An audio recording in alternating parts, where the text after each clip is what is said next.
The Big Bow Mystery, Israel's Zangwill. Introduction. Of Murders and Mysteries. As this little book was written some 4 years ago, I feel able to review it without prejudice. A new book just hot from the brain is naturally apartment to appear faulty to its begetter, but an old book has got into the proper perspective and may be praised by him without fear or favor. The Big Bow Mystery seems to me an excellent murder story, as murder stories go, for, while as sensational as the most of them, it contains more humor and character creation than the best. Indeed, the humor is too abundant. Mysteries should be sedate and sober. There should be a pervasive atmosphere of horror and awe such as Poe manages to create. Humor is out of tone, it would be more artistic to preserve a somber note throughout. But I was a realist in those days, and in real life mysteries occur to real persons with their individual humors, and mysterious circumstances are apartment to be complicated by comic. The indispensable condition of a good mystery is that it should be able and unable to be solved by the reader, and that the writer's solution should satisfy. Many a mystery runs on breathlessly enough till the denouement is reached, only to leave the reader with the sense of having been robbed of his breath under false pretenses. And not only must the solution be adequate, but all its data must be given in the body of the story. The author must not suddenly spring a new person or a new circumstance upon his reader at the end. Thus, if a friend were to ask me to guess who dined with him yesterday, it would be fatuous if he had in mind somebody of whom he knew I had never heard. The only person who has ever solved the Big Bow Mystery is myself. This is not paradox but plain fact. For long before the book was written, I said to myself one night that no mystery monger had ever murdered a man in a room to which there was no possible access. The puzzle was scarcely propounded ere the solution flew up and the idea lay stored in my mind till, years later, during the silly season, the editor of a popular London evening paper, anxious to let the sea serpent have a year off, asked me to provide him with a more original piece of fiction. I might have refused, but there was murder in my soul, and here was the opportunity. I went to work seriously, though the Morning Post subsequently said the skit was too labored, and I succeeded at least in exciting my readers, so many of whom sent in unsolicited testimonials in the shape of solutions during the run of the story that, when it ended, the editor asked me to say something by way of acknowledgement. Thereupon I wrote a letter to the paper, thanking the would-be solvers for their kindly attempts to help me out of the mess into which I had got the plot. I did not like to wound their feelings by saying straight out that they had failed, one and all, to hit on the real murderer, just like real police, so I tried to break the truth to them in a roundabout, mendacious fashion, as thus. To the editor of the Star. Sir, now that the Big Bow Mystery is solved to the satisfaction of at least one person, will you allow that person the use of your invaluable columns to enable him to thank the hundreds of your readers who have favored him with their kind suggestions and solutions while his tale was running and they were reading? I ask this more especially because great credit is due to them for enabling me to end the story in a manner so satisfactory to myself. When I started it, I had, of course, no idea who had done the murder, but I was determined no one should guess it. Accordingly, as each correspondent sent in the name of a suspect, I determined he or she should not be the guilty party. By degrees every one of the characters got ticked off as innocent all except one, and I had no option but to make that character the murderer. I was very sorry to do this, as I rather liked that particular person, but when one has such ingenious readers, what can one do? You can't let anybody boast that he guessed aright, and, in spite of the trouble of altering the plot 5 or 6 times, I feel that I have chosen the course most consistent with the dignity of my profession.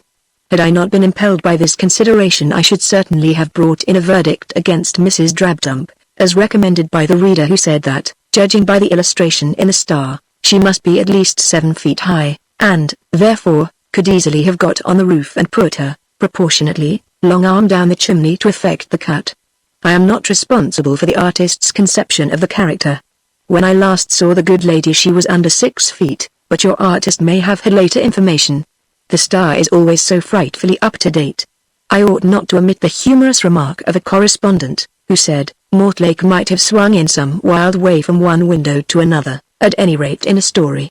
I hope my fellow writers thus satirically prodded will not demand his name, as I object to murders, at any rate in real life. Finally, a word with the legions who have taken me to task for allowing Mr. Gladstone to write over 170 words on a postcard. It is all owing to you, sir, who announced my story as containing humorous elements. I tried to put in some, and this gentle dig at the grand old correspondent's habits was intended to be one of them. However, if I am to be taken at the foot of the letter, or rather of the postcard, I must say that only today I received a postcard containing about 250 words. But this was not from Mr. Gladstone. At any rate, till Mr. Gladstone himself repudiates this postcard, I shall consider myself justified in allowing it to stand in the book. Again thanking your readers for their valuable assistance, yours, etc. One would have imagined that nobody could take this seriously, for it is obvious that the mystery story is just the one species of story that cannot be told impromptu or altered at the last moment, seeing that it demands the most careful piecing together and the most elaborate dovetailing. Nevertheless, if you cast your joke upon the waters, you shall find it no joke after many days. This is what I read in the Lyttelton Times, New Zealand. The chain of circumstantial evidence seems fairly irrefragable. From all accounts, Mr. Zangwill himself was puzzled, after carefully forging every link, how to break it. The method ultimately adopted I consider more ingenious than convincing. After that I made up my mind never to joke again, but this good intention now helps to pave the beaten path. I. Zangwill, London, September, 1895, note.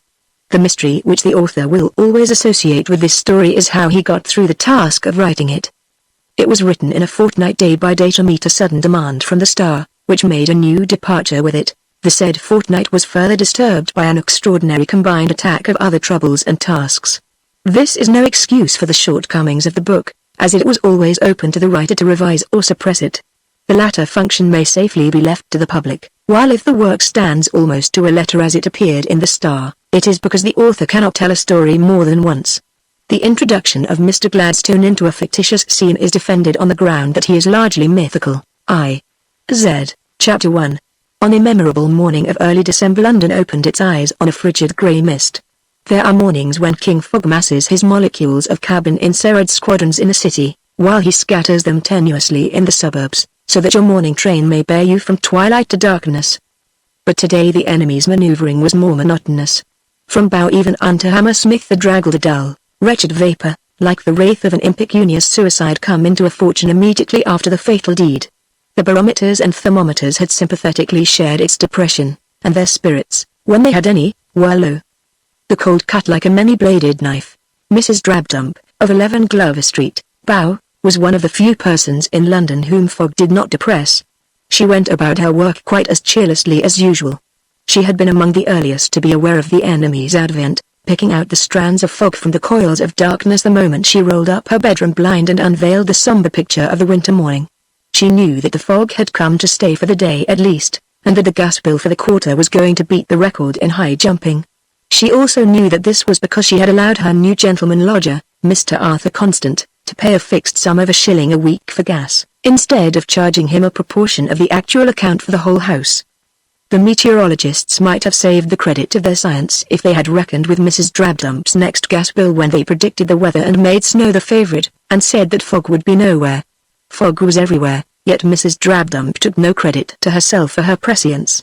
Mrs. Drabdump indeed took no credit for anything, paying her way along doggedly, and struggling through life like a wearied swimmer trying to touch the horizon. That things always went as badly as she had foreseen did not exhilarate her in the least. Mrs. Drabdump was a widow. Widows are not born, but made, else you might have fancied Mrs. Drabdump had always been a widow. Nature had given her that tall, spare form, and that pale, thin-lipped, elongated, hard-eyed visage, and that painfully precise hair, which are always associated with widowhood in low life. It is only in higher circles that women can lose their husbands and yet remain bewitching. The late Mr. Drabdump had scratched the base of his thumb with a rusty nail, and Mrs. Drabdump's foreboding that he would die of lockjaw had not prevented her wrestling day and night with the shadow of death, as she had wrestled with it vainly twice before, when Katie died of diphtheria and little Johnny of scarlet fever. Perhaps it is from overwork among the poor that death has been reduced to a shadow. Mrs. Drabdump was lighting the kitchen fire.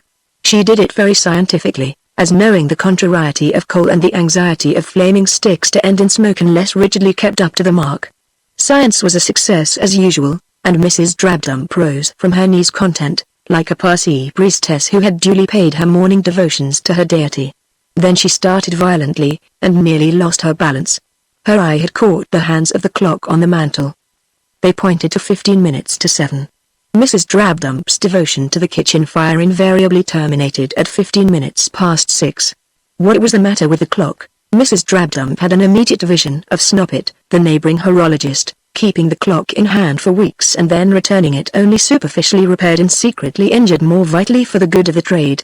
The evil vision vanished as quickly as it came, exorcised by the deep Boomer Street Dunstan's bells chiming the 3/4. In its place a great horror surged. Instinct had failed. Mrs. Drabdump had risen at 6:30 instead of 6. Now she understood why she had been feeling so dazed and strange and sleepy. She had overslept herself. Chagrined and puzzled, she hastily set the kettle over the crackling coal, discovering a second later that she had overslept herself because Mr. Constant wished to be woke 3/4 of an hour earlier than usual, and to have his breakfast at 7, having to speak at an early meeting of discontented trammen. She ran at once, candle in hand, to his bedroom. It was upstairs. All upstairs was Arthur Constant's domain, for it consisted of but 2 mutually independent rooms. Mrs. Drabdump knocked viciously at the door of the one he used for a bedroom, crying, "7 o'clock, sir. You'll be late, sir. You must get up at once." The usual slumberous all right was not forthcoming, but, as she herself had varied her morning salute, her ear was less expectant of the echo. She went downstairs, with no foreboding save that the kettle would come off second best in the race between its boiling and her lodger's dressing. For she knew there was no fear of Arthur Constant's lying deaf to the call of duty temporarily represented by Mrs. Drabdump. He was a light sleeper, and the tram conductor's bells were probably ringing in his ears, summoning him to the meeting. Why Arthur Constant, B.A. white-handed and white-shirted, and gentleman to the very purse of him should concern himself with trammen, when fortune had confined his necessary relations with drivers to cabmen at the least, Mrs. Drabdump could not quite make out. He probably aspired to represent Bow in Parliament, but then it would surely have been wiser to lodge with a landlady who possessed a vote by having a husband alive. Nor was there much practical wisdom in his wish to black his own boots, an occupation in which he shone but little, and to live in every way like a Bow working man. Bow working men were not so lavish in their patronage of water, whether existing in drinking glasses, morning tubs, or laundress establishments. Nor did they eat the delicacies with which Mrs. Drabdump supplied him, with the assurance that they were the artisan's appanage. She could not bear to see him eat things unbefitting his station. Arthur Constant opened his mouth and ate what his landlady gave him, not first deliberately shutting his eyes according to the formula, though rather pluming himself on keeping them very wide open. But it is difficult for saints to see through their own halos, and in practice an aureola about the head is often indistinguishable from a mist. The tea to be scalded in Mr. Constant's pot, when that cantankerous kettle should boil, was not the coarse mixture of black and green sacred to herself and Mr. Mortlake, of whom the thoughts of breakfast now reminded her. Poor Mr. Mortlake, gone off without any to Devonport, somewhere about 4 in the fog-thickened darkness of a winter night. Well, she hoped his journey would be duly rewarded, that his perks would be heavy, and that he would make as good a thing out of the travelling expenses as rival Labour leaders roundly accused him of to other people's faces. She did not grudge him his gains, nor was it her business if, as they alleged, in introducing Mr. Constant to her vacant rooms, his idea was not merely to benefit his landlady. He had done her an uncommon good turn, queer as was the lodger thus introduced. His own apostleship to the sons of toil gave Mrs. Drabdump no twinges of perplexity. Tom Mortlake had been a compositor, and apostleship was obviously a profession better paid and of a higher social status. Tom Mortlake, the hero of 100 strikes set up in print on a poster, was unmistakably superior to Tom Mortlake setting up other men's names at a case. Still, the work was not all beer and skittles, and Mrs. Drabdump felt that Tom's latest job was not enviable. She shook his door as she passed it on her way to the kitchen, but there was no response.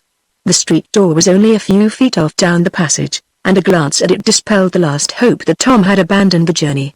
The door was unbolted and unchained, and the only security was the latchkey lock. Mrs. Drabdump felt a whit uneasy, though, to give her her due, she never suffered as much as most housewives do from criminals who never come. Not quite opposite, but still only a few doors off, on the other side of the street, lived the celebrated ex-detective, Grodman, and, illogically enough, his presence in the street gave Mrs. Drabdump a curious sense of security, as of a believer living under the shadow of the fane. That any human being of ill odor should consciously come within a mile of the scent of so famous a sleuth-hound seemed to her highly improbable. Grodman had retired, with a competence, and was only a sleeping dog now. Still, even criminals would have sense enough to let him lie. So Mrs. Drabdump did not really feel that there had been any danger, especially as a second glance at the street door showed that Mortlake had been thoughtful enough to slip the loop that held back the bolt of the big lock. She allowed herself another throb of sympathy for the Labour leader welling on his dreary way toward Devonport dockyard. Not that he had told her anything of his journey beyond the town, but she knew Devonport had a dockyard because Jessie Diamond, Tom's sweetheart, once mentioned that her aunt lived near there, and it lay on the surface that Tom had gone to help the dockers, who were imitating their London brethren. Mrs. Drabdump did not need to be told things to be aware of them. She went back to prepare Mr. Constant's superfine tea, vaguely wondering why people were so discontented nowadays. But when she brought up the tea and the toast and the eggs to Mr. Constant's sitting room, which adjoined his bedroom, though without communicating with it, Mr. Constant was not sitting in it. She lit the gas, and laid the cloth, then she returned to the landing and beat at the bedroom door with an imperative palm. Silence alone answered her. She called him by name and told him the hour, but hers was the only voice she heard, and it sounded strangely to her in the shadows of the staircase. Then, muttering, "Poor gentleman. He had the toothache last night, and perhaps he's only just got a wink o' sleep. Pity to disturb him for the sake of them grizzling conductors. I'll let him sleep his usual time." She bore the teapot downstairs with a mournful, almost poetic, consciousness, that soft-boiled eggs, like love, must grow cold. 7:30 came and she knocked again. But Constant slept on. His letters, always a strange assortment, arrived at 8, and a telegram came soon after. Mrs. Drabdump rattled his door, shouted, and at last put the wire under it. Her heart was beating fast enough now, though there seemed to be a cold, clammy snake curling round it. She went downstairs again and turned the handle of Mortlake's room, and went in without knowing why. The coverlet of the bed showed that the occupant had only lain down in his clothes, as if fearing to miss the early train. She had not for a moment expected to find him in the room, yet somehow the consciousness that she was alone in the house with a sleeping Constant seemed to flash for the first time upon her, and the clammy snake tightened its folds round her heart. She opened the street door, and her eye wandered nervously up and down. It was 8:30. The little street stretched cold and still in the grey mist, blinking bleary eyes at either end, where the street lamps smouldered on. No one was visible for the moment, though smoke was rising from many of the chimneys to greet its sister mist. At the house of the detective across the way the blinds were still down and the shutters up. Yet the familiar, prosaic aspect of the street calmed her. The bleak air set her coughing. She slammed the door to, and returned to the kitchen to make fresh tea for Constant, who could only be in a deep sleep. But the canister trembled in her grasp. She did not know whether she dropped it or threw it down. But there was nothing in the hand that battered again a moment later at the bedroom door. No sound within answered the clamor without. She rained blow upon blow in a sort of spasm of frenzy, scarce remembering that her object was merely to wake her lodger, and almost staving in the lower panels with her kicks. Then she turned the handle and tried to open the door, but it was locked. The resistance recalled her to herself. She had a moment of shocked decency at the thought that she had been about to enter Constant's bedroom. Then the terror came over her afresh. She felt that she was alone in the house with a corpse. She sank to the floor, cowering, with difficulty stifling a desire to scream. Then she rose with a jerk and raced down the stairs without looking behind her, and threw open the door and ran out into the street, only pulling up with her hand violently agitating Grodman's door knocker. In a moment the first-floor window was raised. The little house was of the same pattern as her own, and Grodman's full, fleshy face loomed through the fog in sleepy irritation from under a nightcap. Despite its scowl, the ex-detective's face dawned upon her like the sun upon an occupant of the haunted chamber. "What in the devil's the matter?" he growled. Grodman was not an early bird, now that he had no worms to catch. He could afford to despise proverbs now, for the house in which he lived was his, and he lived in it because several other houses in the street were also his, and it is well for the landlord to be about his own estate in Bow, where poachers often shoot the moon. Perhaps the desire to enjoy his greatness among his early cronies counted for something, too, for he had been born and bred at Bow, receiving when a youth his first engagement from the local police quarters, whence he drew a few shillings a week as an amateur detective in his leisure hours. Grodman was still a bachelor. In the Celestial Matrimonial Bureau a partner might have been selected for him, but he had never been able to discover her. It was his one failure as a detective. He was a self-sufficing person, who preferred a gas stove to a domestic, but in deference to Glover Street opinion he admitted a female factotum between 10 a.m. and 10 p.m., and, equally in deference to Glover Street opinion, excluded her between 10 p.m. and 10 a.m. "I want you to come across at once," Mrs. Drabdump gasped. "Something has happened to Mr. Constant." "What?" Not bludgeoned by the police at the meeting this morning, I hope? No, no. He didn't go. He is dead. Dead? Grodman's face grew very serious now. Yes. Murdered. What? Almost shouted the ex-detective. How? When? Where? Who? I don't know. I can't get to him. I have beaten at his door. He does not answer. Grodman's face lit up with relief. You silly woman. Is that all? I shall have a cold in my head. Bitter weather. He's dog-tired after yesterday processions, 3 speeches, kindergarten, lecture on the moon, article on cooperation. That's his style.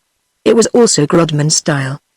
He never wasted words. No, Mrs. Drabdump breathed up at him solemnly. He's dead. All right, go back. Don't alarm the neighborhood unnecessarily.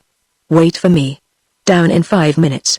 Grodman did not take this Cassandra of the kitchen too seriously. Probably he knew his woman. His small, bead-like eyes glittered with an almost amused smile as he withdrew them from Mrs. Drabdump's ken, and shut down the sash with a bang. The poor woman ran back across the road and through her door, which she would not close behind her. It seemed to shut her in with the dead. She waited in the passage.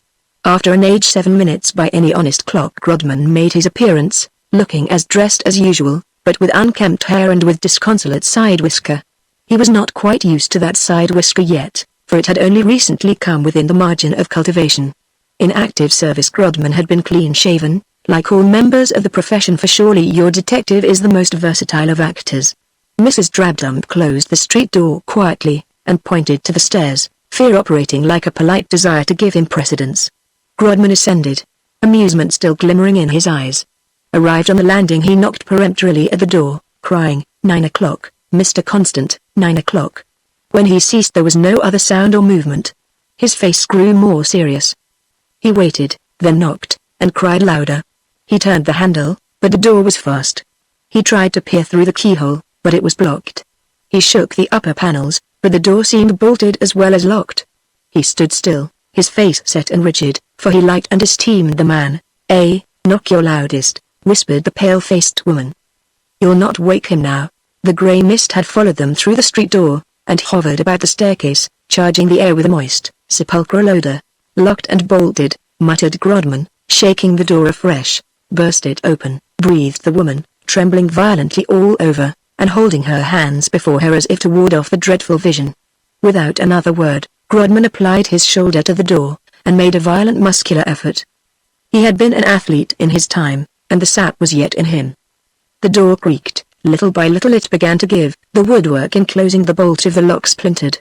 The panels bent upward, the large upper bolt tore off its iron staple, the door flew back with a crash. Grodman rushed in. My God! He cried. The woman shrieked. The sight was too terrible.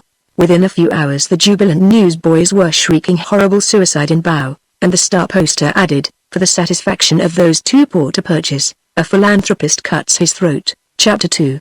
But the newspapers were premature. Scotland Yard refused to prejudge the case despite the penny-a-liners. Several arrests were made, so that the later editions were compelled to soften suicide into mystery. The people arrested were a nondescript collection of tramps. Most of them had committed other offences for which the police have not arrested them. One bewildered-looking gentleman gave himself up, as if he were a riddle, but the police would have none of him, and restored him forthwith to his friends and keepers. The number of candidates for each new opening in Newgate is astonishing. The full significance of this tragedy of a noble young life cut short had hardly time to filter into the public mind, when a fresh sensation absorbed it. Tom Mortlake had been arrested the same day at Liverpool on suspicion of being concerned in the death of his fellow lodger. The news fell like a bombshell upon a land in which Tom Mortlake's name was a household word. That the gifted artisan orator, who had never shrunk upon occasion from launching red rhetoric at society, should actually have shed blood seemed too startling, especially as the blood shed was not blue, but the property of a lovable young middle-class idealist, who had now literally given his life to the cause. But this supplementary sensation did not grow to a head, and everybody, save a few Labour leaders, was relieved to hear that Tom had been released almost immediately, being merely subpoenaed to appear at the inquest. In an interview which he accorded to the representative of a Liverpool paper the same afternoon, he stated that he put his arrest down entirely to the enmity and rancour entertained toward him by the police throughout the country. He had come to Liverpool to trace the movements of a friend about whom he was very uneasy, and he was making anxious inquiries at the docks to discover at what time steamers left for America, when the detectives stationed there in accordance with instructions from headquarters had arrested him as a suspicious-looking character.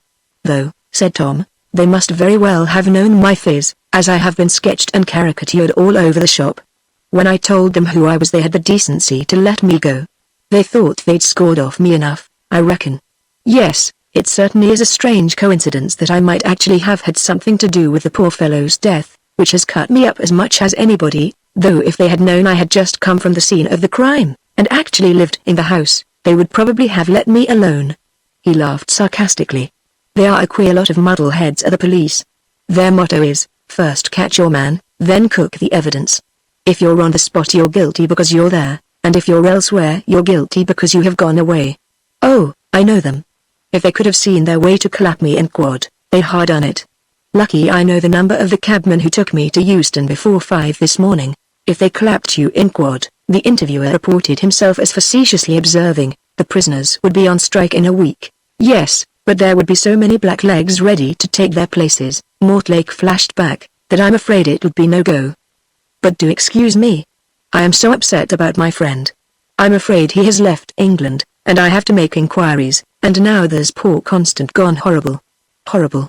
And I'm due in London at the inquest. I must really run away. Goodbye. Tell your readers it's all a police grudge. One last word, Mr. Mortlake, if you please. Is it true that you were billed to preside at a great meeting of clerks at St. James Hall between 1 and 2 today to protest against the German invasion? Phew. So I had. But the beggars arrested me just before 1, when I was going to wire, and then the news of poor Constant's end drove it out of my head. What a nuisance. Lord, how troubles do come together. Well, goodbye, send me a copy of the paper. Tom Mortlake's evidence at the inquest added little beyond this to the public knowledge of his movements on the morning of the mystery.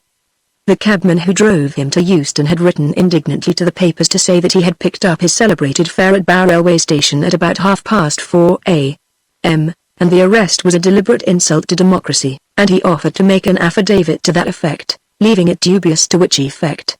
But Scotland Yard betrayed no itch for the affidavit in question, and number 2138 subsided again into the obscurity of his rank. Mortlake, whose face was very pale below the black mane brushed back from his fine forehead, gave his evidence in low, sympathetic tones. He had known the deceased for over a year, coming constantly across him in their common political and social work, and had found the furnished rooms for him in Glover Street at his own request, they just being to let when Constant resolved to leave his rooms at Oxford House in Bethnal Green and to share the actual life of the people.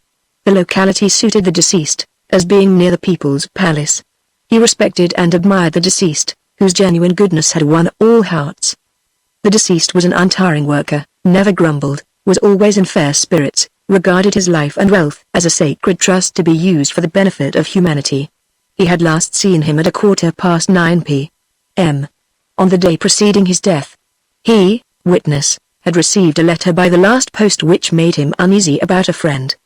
Deceased was evidently suffering from toothache, and was fixing a piece of cotton wool in a hollow tooth, but he did not complain. Deceased seemed rather upset by the news he brought, and they both discussed it rather excitedly. By a juryman, did the news concern him, Mortlake, only impersonally? He knew my friend, and was keenly sympathetic when one was in trouble. Coroner, could you show the jury the letter you received, Mortlake? I have mislaid it, and cannot make out where it has got to.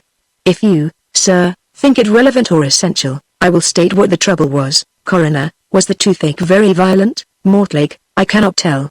I think not, though he told me it had disturbed his rest the night before. Coroner, what time did you leave him, Mortlake? About 20 to 10. Coroner, and what did you do then, Mortlake? I went out for an hour or so to make some inquiries.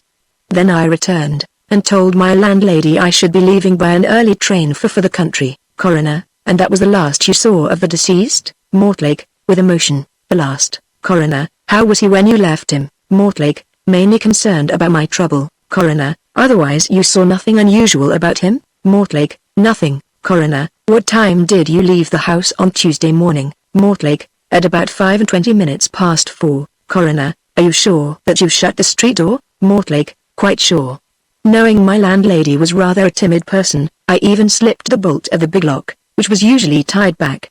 It was impossible for anyone to get in even with a latchkey. Mrs. Drabdump's evidence, which, of course, preceded his, was more important, and occupied a considerable time, unduly eked out by Drabdumpian padding. Thus she not only deposed that Mr. Constant had the toothache, but that it was going to last about a week, in tragic-comic indifference to the radical cure that had been effected. Her account of the last hours of the deceased tallied with Mortlake's, only that she feared Mortlake was quarrelling with him over something in the letter that came by the 9 o'clock post. Deceased had left the house a little after Mortlake, but had returned before him, and had gone straight to his bedroom. She had not actually seen him come in, having been in the kitchen, but she heard his latchkey, followed by his light step up the stairs. A juryman, how do you know it was not somebody else? Sensation, of which the juryman tries to look unconscious. Witness, he called down to me over the banisters, and says in his sweetish voice, "Be extra sure to wake me at 6:45, Mrs. Drabdump, or else I shan't get to my tram meeting." Juryman collapses. Coroner, and did you wake him, Mrs. Drabdump, breaking down, "Oh, my lord, how can you ask?" Coroner, there, compose yourself. I mean, did you try to wake him, Mrs. Drabdump? I have taken in and done for lodgers this 17 years, my lord, and have always gave satisfaction, and Mr. Mortlake, he wouldn't ha recommended me otherwise, though I wish to heaven the poor gentleman had never. Coroner, yes, of course. You tried to rouse him? But it was some time before Mrs. Drabdump was sufficiently calm to explain that though she had overslept herself, and though it would have been all the same anyhow, she had come up to time. Bit by bit the tragic story was forced from her lips, a tragedy that even her telling could not make tawdry. She told with superfluous detail how when Mr. Grodman broke in the door she saw her unhappy gentleman lodger lying on his back in bed, stone dead, with a gaping red wound in his throat, how her stronger-minded companion calmed her a little by spreading a handkerchief over the distorted face, how they then looked vainly about and under the bed for any instrument by which the deed could have been done, the veteran detective carefully making a rapid inventory of the contents of the room, and taking notes of the precise position and condition of the body before anything was disturbed by the arrival of gapers or bunglers, how she had pointed out to him that both the windows were firmly bolted to keep out the cold night air, how, having noted this down with a puzzled, pitying shake of the head, he had opened the window to summon the police, and espied in the fog Wunden's ill Cantercot, whom he called and told to run to the nearest police station and ask them to send on an inspector and a surgeon. How they both remained in the room till the police arrived, Grodman pondering deeply the while and making notes every now and again, as fresh points occurred to him, and asking her questions about the poor, weak-headed young man. Pressed as to what she meant by calling the deceased weak-headed, she replied that some of her neighbors wrote him begging letters, though, heaven knew, they were better off than herself, who had to scrape her fingers to the bone for every penny she earned.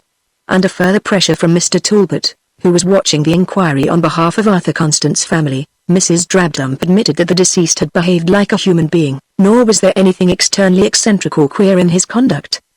He was always cheerful and pleasant-spoken, though certainly soft God rest his soul. No, he never shaved, but wore all the hair that heaven had given him. By a juryman, she thought deceased was in the habit of locking his door when he went to bed. Of course, she couldn't say for certain. Laughter, there was no need to bolt the door as well. The bolt slid upward, and was at the top of the door.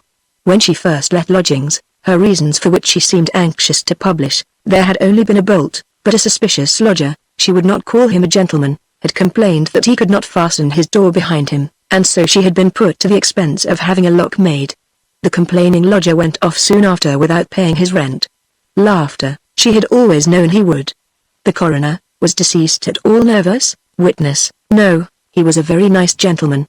A laugh, coroner, I mean did he seem afraid of being robbed? Witness, no, he was always going to demonstrations. Laughter, I told him to be careful. I told him I lost a purse with 3s. 2d.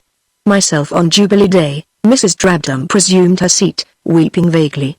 The coroner, gentlemen, we shall have an opportunity of viewing the room shortly. The story of the discovery of the body was retold, though more scientifically, by Mr. George Grodman, whose unexpected resurgence into the realm of his early exploits excited as keen a curiosity as the reappearance for this occasion only of a retired prima donna. His book, Criminals I Have Caught, passed from the 23rd to the 24th edition merely on the strength of it. Mr. Grodman stated that the body was still warm when he found it. He thought that death was quite recent.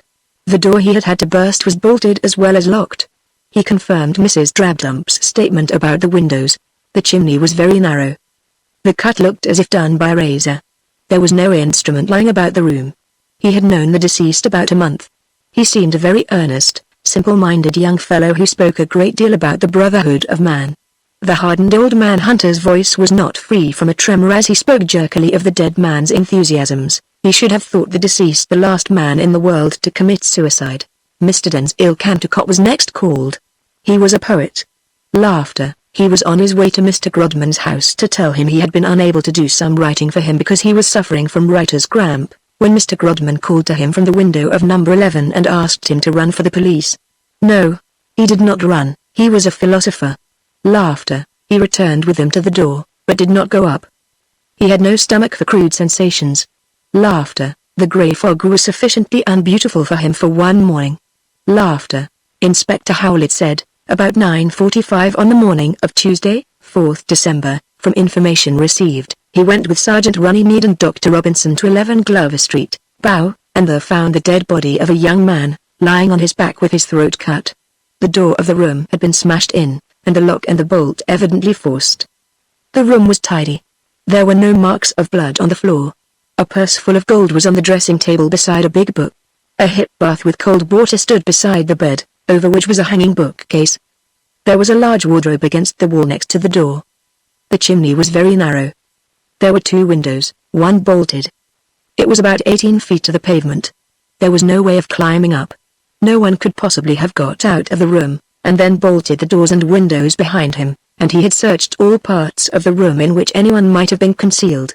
He had been unable to find any instrument in the room, in spite of exhaustive search, there being not even a penknife in the pockets of the clothes of the deceased, which lay on a chair. The house and the backyard, and the adjacent pavement, had also been fruitlessly searched. Sergeant Runnymede made an identical statement, saving only that he had gone with Dr. Robinson and Inspector Howlett. Dr. Robinson, divisional surgeon, said, the deceased was lying on his back, with his throat cut. The body was not yet cold, the abdominal region being quite warm. Rigor mortis had set in the lower jaw, neck and upper extremities. The muscles contracted when beaten. I inferred that life had been extinct some 2 or 3 hours. Probably not longer, it might have been less.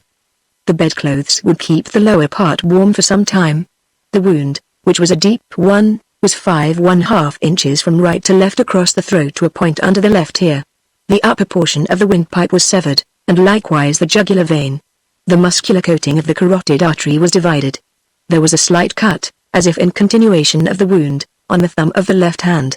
The hands were clasped underneath the head. There was no blood on the right hand. The wound could not have been self-inflicted. A sharp instrument had been used, such as a razor. The cut might have been made by a left-handed person. No doubt death was practically instantaneous. I saw no signs of a struggle about the body or the room. I noticed a purse on the dressing table, lying next to Madame Blavatsky's big book on Theosophy. Sergeant Runnymede drew my attention to the fact that the door had evidently been locked and bolted from within, by a juryman. I do not say the cuts could not have been made by a right-handed person. I can offer no suggestion as to how the inflictor of the wound got in or out. Extremely improbable that the cut was self-inflicted. There was little trace of the outside fog in the room. Police Constable Williams said he was on duty in the early hours of the morning of the 4th inst. Glover Street lay within his beat. He saw or heard nothing suspicious. The fog was never very dense, though nasty to the throat. He had passed through Glover Street about 4:30. He had not seen Mr. Mortlake or anybody else leave the house. The court here adjourned, the coroner and the jury repairing in a body to 11 Glover Street to view the house and the bedroom of the deceased. And the evening posters announced, "The Bow Mystery Thickens," Chapter 3. Before the inquiry was resumed, all the poor wretches in custody had been released on suspicion that they were innocent. There was not a single case even for a magistrate. Clues, which at such seasons are gathered by the police like blackberries off the hedges, were scanty and unripe. Inferior specimens were offered them by bushels, but there was not a good one among the lot. The police could not even manufacture a clue. Arthur Constant's death was already the theme of every hearth, railway carriage and public house. The dead idealist had points of contact with so many spheres. The East End and West End alike were moved and excited, the democratic leagues and the churches, the doss houses and the universities. The pity of it. And then the impenetrable mystery of it. The evidence given in the concluding portion of the investigation was necessarily less sensational. There were no more witnesses to bring the scent of blood over the coroner's table. Those who had yet to be heard were merely relatives and friends of the deceased, who spoke of him as he had been in life. His parents were dead, perhaps luckily for them. His relatives had seen little of him, and had scarce heard as much about him as the outside world. No man is a prophet in his own country, and, even if he migrates, it is advisable for him to leave his family at home. His friends were a motley crew. Friends of the same friend are not necessarily friends of one another. But their diversity only made the congruity of the tale they had to tell more striking. It was the tale of a man who had never made an enemy even by benefiting him, nor lost a friend even by refusing his favors, the tale of a man whose heart overflowed with peace and goodwill to all men all the year round, of a man to whom Christmas came not once, but 365 times a year. It was the tale of a brilliant intellect, who gave up to mankind what was meant for himself, and worked as a laborer in the vineyard of humanity, never crying that the grapes were sour, of a man uniformly cheerful and of good courage, living in that forgetfulness of self which is the truest antidote to despair. And yet there was not quite wanting the note of pain to jar the harmony and make it human. Richard Elton, his chum from boyhood, and vicar of Somerton, in Midlandshire, handed to the coroner a letter from the deceased about 10 days before his death, containing some passages which the coroner read aloud. "Do you know anything of Schopenhauer? I mean anything beyond the current misconceptions? I have been making his acquaintance lately. He is an agreeable rattle of a pessimist. His essay on the misery of mankind is quite lively reading. At first his assimilation of Christianity and pessimism, it occurs in his essay on suicide, dazzled me as an audacious paradox. But there is truth in it. Verily, the whole creation groaneth and travaileth, and man is a degraded monster, and sin is over all. Ah, my friend, I have shed many of my illusions since I came to this seething hive of misery and wrongdoing. What shall one man's life, a million men's lives avail against the corruption, the vulgarity and the squalor of civilization? Sometimes I feel like a farthing rushlight in the hall of Iblis. Selfishness is so long and life so short. And the worst of it is that everybody is so beastly contented. The poor no more desire comfort than the rich culture. The woman to whom a penny school fee for her child represents an appreciable slice of her income is satisfied that the rich we shall always have with us. The real crusted old Tories are the paupers in the workhouse. The radical working men are jealous of their own leaders, and the leaders of one another. Schopenhauer must have organized a Labour Party in his salad days. And yet one can't help feeling that he committed suicide as a philosopher by not committing it as a man. He claims kinship with Buddha, too, though esoteric Buddhism at least seems spheres removed from the philosophy of the will and the idea. What a wonderful woman Madame Blavatsky must be. I can't say I follow her, for she is up in the clouds nearly all the time, and I haven't as yet developed an astral body. Shall I send you on her book? It is fascinating. I'm becoming quite a fluent orator. One soon gets into the way of it. The horrible thing is that you catch yourself saying things to lead up to cheers instead of sticking to the plain realities of the business. Lucy is still doing the galleries in Italy. It used to pain me sometimes to think of my darling's happiness when I came across a flat-chested factory girl. Now I feel her happiness is as important as a factory girl's. Lucy, the witness explained, was Lucy Brent, the betrothed of the deceased.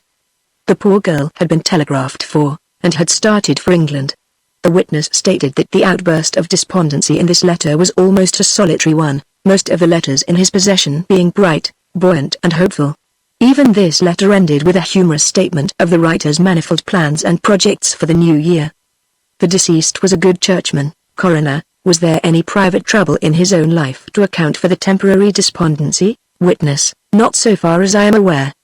His financial position was exceptionally favorable. Coroner, there had been no quarrel with Miss Brent. Witness, I have the best authority for saying that no shadow of difference had ever come between them. Coroner, was the deceased left-handed? Witness, certainly not. He was not even ambidextrous. A juryman. Isn't Schopenhauer one of the infidel writers, published by the Free Thought Publication Society? Witness, I do not know who publishes his books. The juryman, a small grocer and big raw-boned Scotchman, rejoicing in the name of Sandy Sanderson and the dignities of deaconry and membership of the Committee of the Bow Conservative Association. No equivocation, sir. Is he not a secularist, who has lectured at the Hall of Science? Witness, no, he is a foreign writer. Mr. Sanderson was heard to thank heaven for this small mercy who believes that life is not worth living. The juryman, were you not shocked to find the friend of a minister reading such impure literature? Witness, the deceased read everything. Schopenhauer is the author of a system of philosophy, and not what you seem to imagine. Perhaps you would like to inspect the book?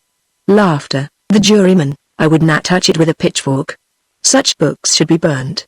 And this Madame Blavatsky's book, what is that? Is that also philosophy? Witness. No. It is theosophy. Laughter.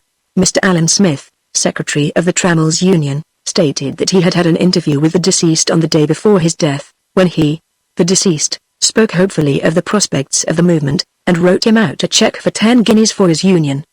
Deceased promised to speak at a meeting called for 7:15 a.m. the next day. Mr. Edward Wimp, of the Scotland Yard Detective Department, said that the letters and papers of the deceased threw no light upon the manner of his death, and they would be handed back to the family. His department had not formed any theory on the subject. The coroner proceeded to sum up the evidence. We have to deal, gentlemen, he said, with a most incomprehensible and mysterious case, the details of which are yet astonishingly simple. On the morning of Tuesday, the 4th inst., Mrs. Drabdump, a worthy, hard-working widow, who lets lodgings at 11 Grover Street, Bow, was unable to arouse the deceased, who occupied the entire upper floor of the house. Becoming alarmed, she went across to fetch Mr. George Grodman, a gentleman known to us all by reputation, and to whose clear and scientific evidence we are much indebted, and got him to batter in the door. They found the deceased lying back in bed with a deep wound in his throat. Life had only recently become extinct. There was no trace of any instrument by which the cut could have been effected. There was no trace of any person who could have effected the cut. No person could apparently have got in or out. The medical evidence goes to show that the deceased could not have inflicted the wound himself. And yet, gentlemen, there are, in the nature of things, two and only two alternative explanations of his death.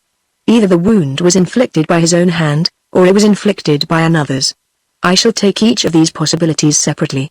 First, did the deceased commit suicide? The medical evidence says deceased was lying with his hands clasped behind his head. Now the wound was made from right to left, and terminated by a cut on the left thumb. If the deceased had made it, he would have had to do it with his right hand, while his left hand remained under his head, a most peculiar and unnatural position to assume. Moreover, in making a cut with the right hand, one would naturally move the hand from left to right. It is unlikely that the deceased would move his right hand so awkwardly and unnaturally, unless, of course, his object was to baffle suspicion. Another point is that on this hypothesis, the deceased would have had to replace his right hand beneath his head. But Dr. Robinson believes that death was instantaneous. If so, deceased could have had no time to pose so neatly. It is just possible the cut was made with the left hand, but then the deceased was right-handed. The absence of any signs of a possible weapon undoubtedly goes to corroborate the medical evidence.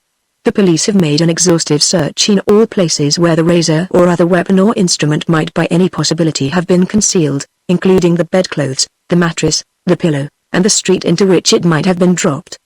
But all theories involving the willful concealment of the fatal instrument have to reckon with the fact or probability that death was instantaneous, also with the fact that there was no blood about the floor. Finally, the instrument used was in all likelihood a razor, and the deceased did not shave, and was never known to be in possession of any such instrument. If, then, we were to confine ourselves to the medical and police evidence, there would, I think, be little hesitation in dismissing the idea of suicide. Nevertheless, it is well to forget the physical aspect of the case for a moment and to apply our minds to an unprejudiced inquiry into the mental aspect of it. Was there any reason why the deceased should wish to take his own life? He was young, wealthy and popular, loving and loved, life stretched fair before him. He had no vices.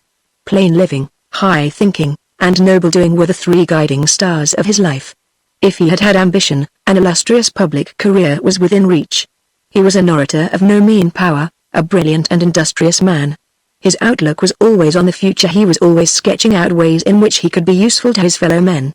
His purse and his time were ever at the command of whosoever could show fair claim upon them. If such a man were likely to end his own life, the science of human nature would be at an end. Still, some of the shadows of the picture have been presented to us. The man had his moments of despondency, as which of us has not? But they seem to have been few and passing. Anyhow, he was cheerful enough on the day before his death. He was suffering, too, from toothache. But it does not seem to have been violent, nor did he complain. Possibly, of course, the pain became very acute in the night. Nor must we forget that he may have overworked himself, and got his nerves into a morbid state. He worked very hard, never rising later than 7:30, and doing far more than the professional labor leader. He taught and wrote as well as spoke and organized.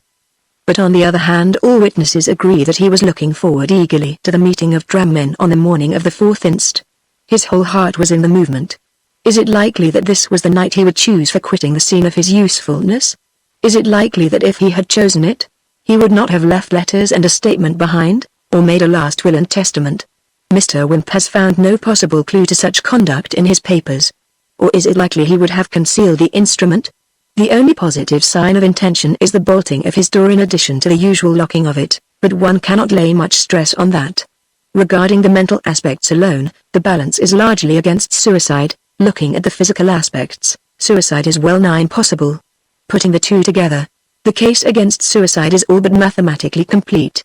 The answer, then, to our first question, did the deceased commit suicide? Is, that he did not. The coroner paused, and everybody drew a long breath. The lucid exposition had been followed with admiration. If the coroner had stopped now, the jury would have unhesitatingly returned a verdict of murder. But the coroner swallowed a mouthful of water and went on. We now come to the second alternative: or was the deceased the victim of homicide? In order to answer that question in the affirmative, it is essential that we should be able to form some conception of the modus operandi.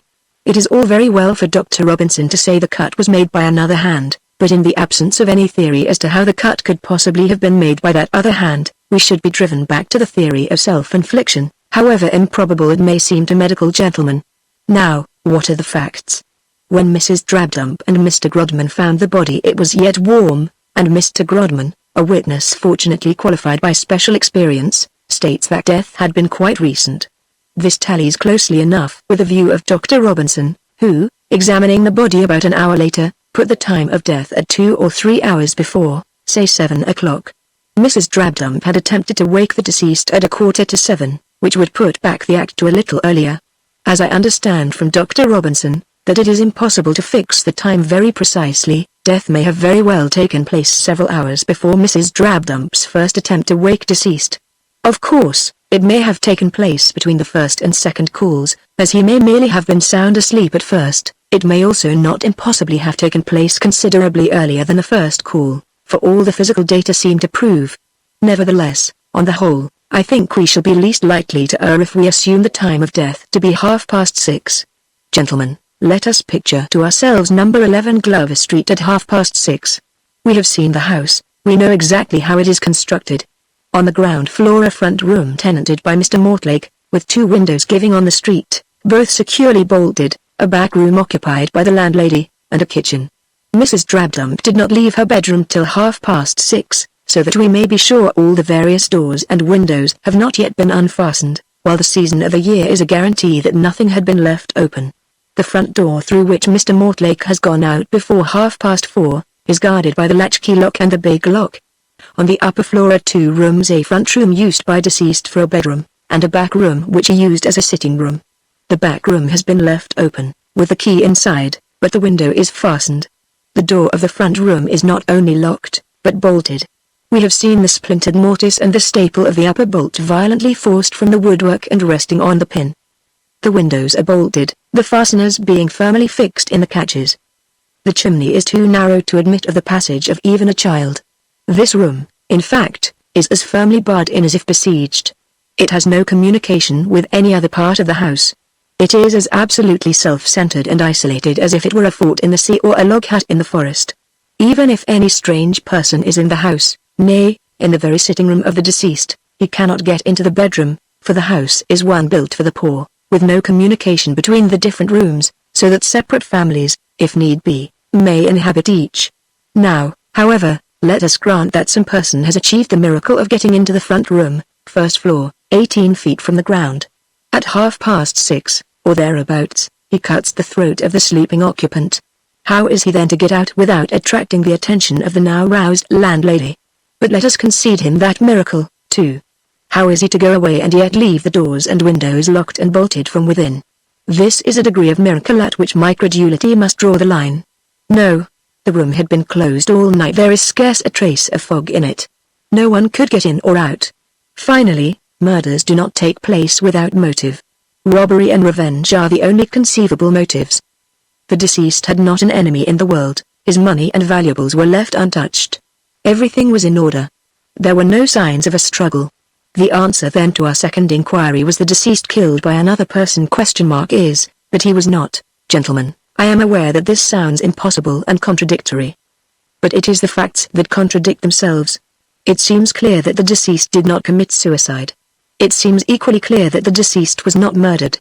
There is nothing for it, therefore, gentlemen, but to return a verdict tantamount to an acknowledgment of our incompetence to come to any adequately grounded conviction whatever as to the means or the manner by which the deceased met his death. It is the most inexplicable mystery in all my experience. Sensation. The foreman, after a colloquy with Mr. Sandy Sanderson, we are not agreed, sir. One of the jurors insists on a verdict of death from visitation by the act of God, Chapter 4. But Sandy Sanderson's burning solicitude to fix the crime flickered out in the face of opposition, and in the end he bowed his head to the inevitable open verdict. Then the floodgates of Inkland were opened, and the deluge pattered for 9 days on the death coffin where the poor idealist mouldered. The tongues of the press were loosened, and the leader writers revelled in recapitulating the circumstances of the Big Bow mystery, though they could contribute nothing but adjectives to the solution. The papers teemed with letters. It was a kind of Indian summer of the silly season. But the editors could not keep them out, nor cared to. The mystery was the one topic of conversation everywhere. It was on the carpet and the bare boards alike, in the kitchen and the drawing room. It was discussed with science or stupidity, with aspirates or without. It came up for breakfast with the rolls, and was swept off the supper table with the last crumbs. Number 11 Glover Street, Bow, remained for days a shrine of pilgrimage. The once sleepy little street buzzed from morning till night. From all parts of the town people came to stare up at the bedroom window and wonder with a foolish look of horror. The pavement was often blocked for hours together, and itinerant vendors of refreshment made it a new market center, while vocalists hastened thither to sing the delectable ditty of the deed without having any voice in the matter. It was a pity the government did not erect a toll gate at either end of the street. But chancellors of the exchequer rarely avail themselves of the more obvious expedients for paying off the national debt. Finally, familiarity bred contempt, and the wits grew facetious at the expense of the mystery. Jokes on the subject appeared even in the comic papers. To the proverb, "You must not say boo to a goose," one added, "or else she will explain you the mystery." The name of the gentleman who asked whether the Bow mystery was not harrowing shall not be divulged. There was more point in Dagonet's remark that, if he had been one of the unhappy jurymen, he should have been driven to suicide. A professional paradox monger pointed triumphantly to the somewhat similar situation in the murder in the Rue Morgue, and said that nature had been plagiarizing again like the monkey she was, and he recommended Poe's publishers to apply for an injunction. More seriously, Poe's solution was resuggested by Constant Reader as an original idea. He thought that a small organ grinder's monkey might have got down the chimney with its master's razor, and, after attempting to shave the occupant of the bed, have returned the way it came. This idea created considerable sensation, but a correspondent with a long train of letters draggling after his name pointed out that a monkey small enough to get down so narrow a flue would not be strong enough to inflict so deep a wound. This was disputed by a third writer, and the contest raged so keenly about the power of monkeys' muscles that it was almost taken for granted that a monkey was the guilty party. The bubble was pricked by the pen of Common Sense, who laconically remarked that no traces of soot or blood had been discovered on the floor, or on the nightshirt, or the counterpane. The Lancet's leader on the mystery was awaited with interest. It said, "We cannot join in the praises that have been showered upon the coroner's summing up. It shows again the evils resulting from having coroners who are not medical men. He seems to have appreciated but inadequately the significance of the medical evidence. He should certainly have directed the jury to return a verdict of murder on that. What was it to do with him that he could see no way by which the wound could have been inflicted by an outside agency? It was for the police to find how that was done. Enough that it was impossible for the unhappy young man to have inflicted such a wound and then have strength and will power enough to hide the instrument and to remove perfectly every trace of his having left the bed for the purpose. It is impossible to enumerate all the theories propounded by the amateur detectives, while Scotland Yard religiously held its tongue. Ultimately the interest on the subject became confined to a few papers which had received the best letters. Those papers that couldn't get interesting letters stopped the correspondence and sneered at the sensationalism of those that could. Among the mass of fantasy there were not a few notable solutions, which failed brilliantly, like rockets posing as fixed stars. One was that in the obscurity of the fog the murderer had ascended to the window of the bedroom by means of a ladder from the pavement. He had then with a diamond cut one of the panes away, and effected an entry through the aperture. On leaving he fixed in the pane of glass again, or another which he had brought with him, and thus the room remained with its bolts and locks untouched.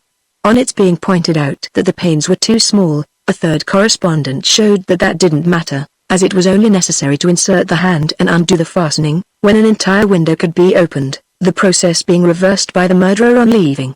This pretty edifice of glass was smashed by a glazier, who wrote to say that a pane could hardly be fixed in from only one side of a window frame, that it would fall out when touched, and that in any case the wet putty could not have escaped detection. A door panel sliced out and replaced was also put forward, and as many trapdoors and secret passages were ascribed to number 11 Glover Street as if it were a medieval castle. Another of these clever theories was that the murderer was in the room the whole time the police were hidden in the wardrobe. Or he had got behind the door when Grodman broke it open, so that he was not noticed in the excitement of the discovery, and escaped with his weapon at the moment when Grodman and Mrs. Drabdump were examining the window fastenings. Scientific explanations also were to hand to explain how the assassin locked and bolted the door behind him. Powerful magnets outside the door had been used to turn the key and push the bolt within. Murderers armed with magnets loomed on the popular imagination like a new microbe. There was only one defect in this ingenious theory: the thing could not be done. A physiologist recalled the conjurers who swallowed swords by an anatomical peculiarity of the throat and said that the deceased might have swallowed the weapon after cutting his own throat. This was too much for the public to swallow. As for the idea that the suicide had been effected with a penknife or its blade, or a bit of steel, which had got buried in the wound, not even the quotation of Shelley's line, "makes such a wound, the knife is lost in it," could secure it to moment's acceptance. The same reception was accorded to the idea that the cut had been made with a candlestick, or other harmless article, constructed like a sword stick.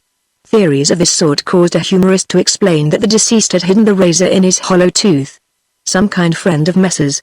Maskelyne and Cook suggested that they were the only persons who could have done the deed, as no one else could get out of a locked cabinet. But perhaps the most brilliant of these flashes of false fire was the facetious, yet probably half seriously meant, letter that appeared in the Pell Mell Press under the heading of, "The Big Bow Mystery Solved." So you will remember that when the Whitechapel murders were agitating the universe, I suggested that the district coroner was the assassin. My suggestion has been disregarded. The coroner is still at large. So is the Whitechapel murderer. Perhaps this suggestive coincidence will incline the authorities to pay more attention to me this time. The problem seems to be this. The deceased could not have cut his own throat. The deceased could not have had his throat cut for him. As one of the two must have happened, this is obvious nonsense. As this is obvious nonsense, I am justified in disbelieving it. As this obvious nonsense was primarily put in circulation by Mrs. Drabdump and Mr. Grodman, I am justified in disbelieving them. In short, sir, what guarantee have we that the whole tale is not a cock and bull story, invented by the two persons who first found the body? What proof is there that the deed was not done by these persons themselves, who then went to work to smash the door and break the locks and the bolts, and fasten up all the windows before they called the police in? I enclose my card, and am, sir, yours truly, one who looks through his own spectacles. Our correspondent's theory is not so audaciously original as he seems to imagine. Has he not looked through the spectacles of the people who persistently suggested that the Whitechapel murderer was invariably the policeman who found the body? Somebody must find the body, if it is to be found at all. Dead. P. M. P. The editor had reason to be pleased that he inserted this letter, for it drew the following interesting communication from the great detective himself. The Big Bow Mystery Solved. Sir, I do not agree with you that your correspondent's theory lacks originality. On the contrary, I think it is delightfully original. In fact, it has given me an idea. What that idea is I do not yet propose to say, but if one who looks through his own spectacles will favor me with his name and address, I shall be happy to inform him a little before the rest of the world whether his germ has borne any fruit. I feel he is a kindred spirit, and take this opportunity of saying publicly that I was extremely disappointed at the unsatisfactory verdict. The thing was a palpable assassination. An open verdict has a tendency to relax the exertions of Scotland Yard. I hope I shall not be accused of immodesty, or of making personal reflections, when I say that the department has had several notorious failures of late. It is not what it used to be. Crime is becoming impertinent. It no longer knows its place, so to speak. It throws down the gauntlet where once it used to cower in its fastnesses. I repeat, I make these remarks solely in the interest of law and order. I do not for one moment believe that Arthur Constant killed himself, and if Scotland Yard satisfies itself with that explanation, and turns on its other side and goes to sleep again, then, sir, one of the foulest and the most horrible crimes of the century will forever go unpunished. My acquaintance with the unhappy victim was but recent, still, I saw and knew enough of the man to be certain, and I hope I have seen and known enough of other men to judge, that he was a man constitutionally incapable of committing an act of violence, whether against himself or anybody else. He would not hurt a fly, as the saying goes. And a man of that gentle stamp always lacks the active energy to lay hands on himself. He was a man to be esteemed in no common degree, and I feel proud to be able to say that he considered me a friend. I am hardly at the time of life at which a man cares to put on his harness again, but, sir, it is impossible that I should ever know a day's rest till the perpetrator of this foul deed is discovered. I have already put myself in communication with the family of the victim, who, I am pleased to say, have every confidence in me, and look to me to clear the name of their unhappy relative from the semi-imputation of suicide. I shall be pleased if anyone who shares my distrust of the authorities, and who has any clue whatever to this terrible mystery, or any plausible suggestion to offer, if, in brief, anyone who looks through his own spectacles will communicate with me. If I were asked to indicate the direction in which new clues might be most usefully sought, I should say, in the first instance, anything is valuable that helps us to piece together a complete picture of the manifold activities of the man in the East End. He entered one way or another into the lives of a good many people. Is it true that he nowhere made enemies? With the best intentions a man may wound or offend, his interference may be resented, he may even excite jealousy. A young man like the late Mr. Constant could not have had as much practical sagacity as he had goodness. Whose corns did he tread on? The more we know of the last few months of his life, the more we shall know of the manner of his death. Thanking you by anticipation for the insertion of this letter in your valuable columns, I am, sir, yours truly, George Grodman, 46 Glover Street, Bow, P.S. Since writing the above lines I have, by the kindness of Miss Brent, been placed in possession of a most valuable letter, probably the last letter written by the unhappy gentleman. It is dated Monday, 3 December, the very eve of the murder, and was addressed to her at Florence, and has now, after some delay, followed her back to London, where the sad news unexpectedly brought her. It is a letter couched, on the whole, in the most hopeful spirit, and speaks in detail of his schemes. Of course, there are things in it not meant for the ears of the public, but there can be no harm in transcribing an important passage. You seem to have imbibed the idea that the East End is a kind of Golgotha, and this despite that the books out of which you probably got it are carefully labelled fiction. Lamb says somewhere that we think of the Dark Ages as literally without sunlight, and so I fancy people like you, dear, think of the East End as a mixture of mire, misery and murder. How's that for alliteration? Why, within 5 minutes' walk of me there are the loveliest houses, with gardens back and front, inhabited by very fine people and furniture. Many of my university friends' mouths would water if they knew the income of some of the shopkeepers in the High Road. The rich people about here may not be so fashionable as those in Kensington and Bayswater, but they are every bit as stupid and materialistic. I don't deny, Lucy, I do have my black moments, and I do sometimes pine to get away from all this to the lands of sun and lotus eating. But, on the whole, I am too busy even to dream of dreaming. My real black moments are when I doubt if I am really doing any good. But yet on the whole my conscience or my self-conceit tells me that I am. If one cannot do much with the mass, there is at least the consolation of doing good to the individual. And, after all, is it not enough to have been an influence for good over 1 or 2 human souls? There are quite fine characters hereabout, especially in the women natures capable not only of self-sacrifice, but of delicacy of sentiment. To have learnt to know of such, to have been of service to 1 or 2 of such, is not this ample return? I could not get to St. James' Hall to hear your friend's symphony at the Henschel concert. I have been reading Blavatsky's latest book, and getting quite interested in occult philosophy. Unfortunately I have to do all my reading in bed, and I don't find the book as soothing a soporific as most new books. For keeping one awake I find Theosophy as bad as toothache, the Big Bang mystery solved. Sir, I wonder if anyone besides myself has been struck by the incredible bad taste of Mr. Grodman's letter in your last issue. That he, a former servant of the department, should publicly insult and run it down can only be charitably explained by the supposition that his judgment is failing him in his old age. In view of this letter, are the relatives of the deceased justified in entrusting him with any private documents? It is, no doubt, very good of him to undertake to avenge one whom he seems snobbishly anxious to claim as a friend, But, all things considered, should not his letter have been headed "The Big Bow Mystery Shelved"? I enclose my card, and am, sir, your obedient servant, Scotland Yard. George Grodman read this letter with annoyance, and, crumpling up the paper, murmured scornfully, Edward Wimp. Chapter 5. Yes, but what will become of the beautiful? Said Denzil Cantercot. Hang the beautiful, said Peter Croll, as if he were on the committee of the academy. Give me the true. Denzil did nothing of the sort. He didn't happen to have it about him. Denzil Cantercot stood smoking a cigarette in his landlord's shop, and imparting an air of distinction and an agreeable aroma to the close leathery atmosphere. Croll cobbled away, talking to his tenant without raising his eyes. He was a small, big-headed, sallow, sad-eyed man, with a greasy apron. Denzil was wearing a heavy overcoat with a fur collar. He was never seen without it in public during the winter. In private he removed it and sat in his shirt sleeves. Croll was a thinker, or thought he was, which seems to involve original thinking anyway.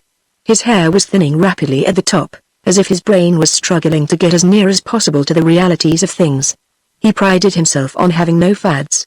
Few men are without some foible or hobby. Croll felt almost lonely at times in his superiority. He was a vegetarian, a secularist, a blue ribbonite, a Republican, and an anti-tobacconist. Meat was a fad. Drink was a fad. Religion was a fad. Monarchy was a fad. Tobacco was a fad. A plain man like me, Croll used to say, can live without fads. A plain man was Croll's catchword.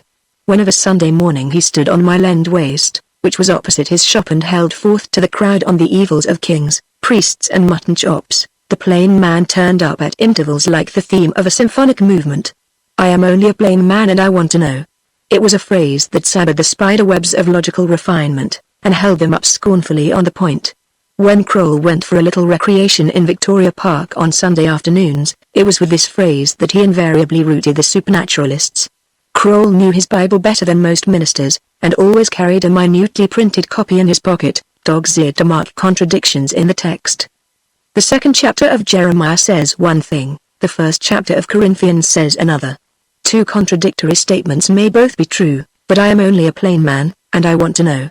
Croll spent a large part of his time in setting the word against the word. Cockfighting affords its votaries no acuter pleasure than Croll derived from setting two texts by the ears.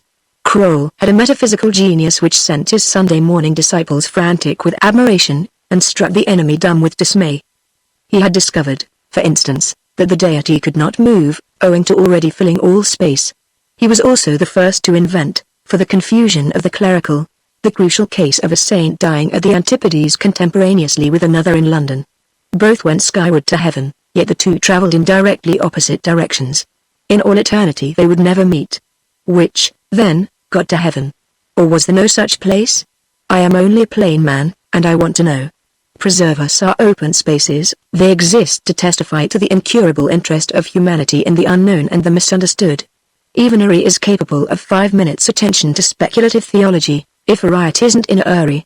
Peter Croll was not sorry to have a lodger like Denzil Cantercot, who, though a man of parts and thus worth powder and shot, was so hopelessly wrong on all subjects under the sun. In only one point did Peter Croll agree with Denzil Cantercot. He admired Denzil Cantercot secretly. When he asked him for the true, which was about twice a day on the average, he didn't really expect to get it from him. He knew that Denzil was a poet. The beautiful, he went on, is a thing that only appeals to men like you. The true is for all men. The majority have the first claim. Till then you poets must stand aside. The true and the useful, that's what we want. The good of society is the only test of things. Everything stands or falls by the good of society, the good of society. Echoed Denzil, scornfully. What's the good of society? The individual is before all. The mass must be sacrificed to the great man. Otherwise the great man will be sacrificed to the mass. Without great men there would be no art.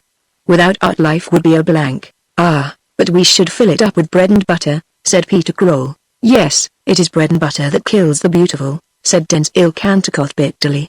Many of us start by following the butterfly through the verdant meadows, but we turn aside, to get the grub, chuckled Peter, cobbling away. Peter, if you make a jest of everything, I'll not waste my time on you. Denzil's wild eyes flashed angrily.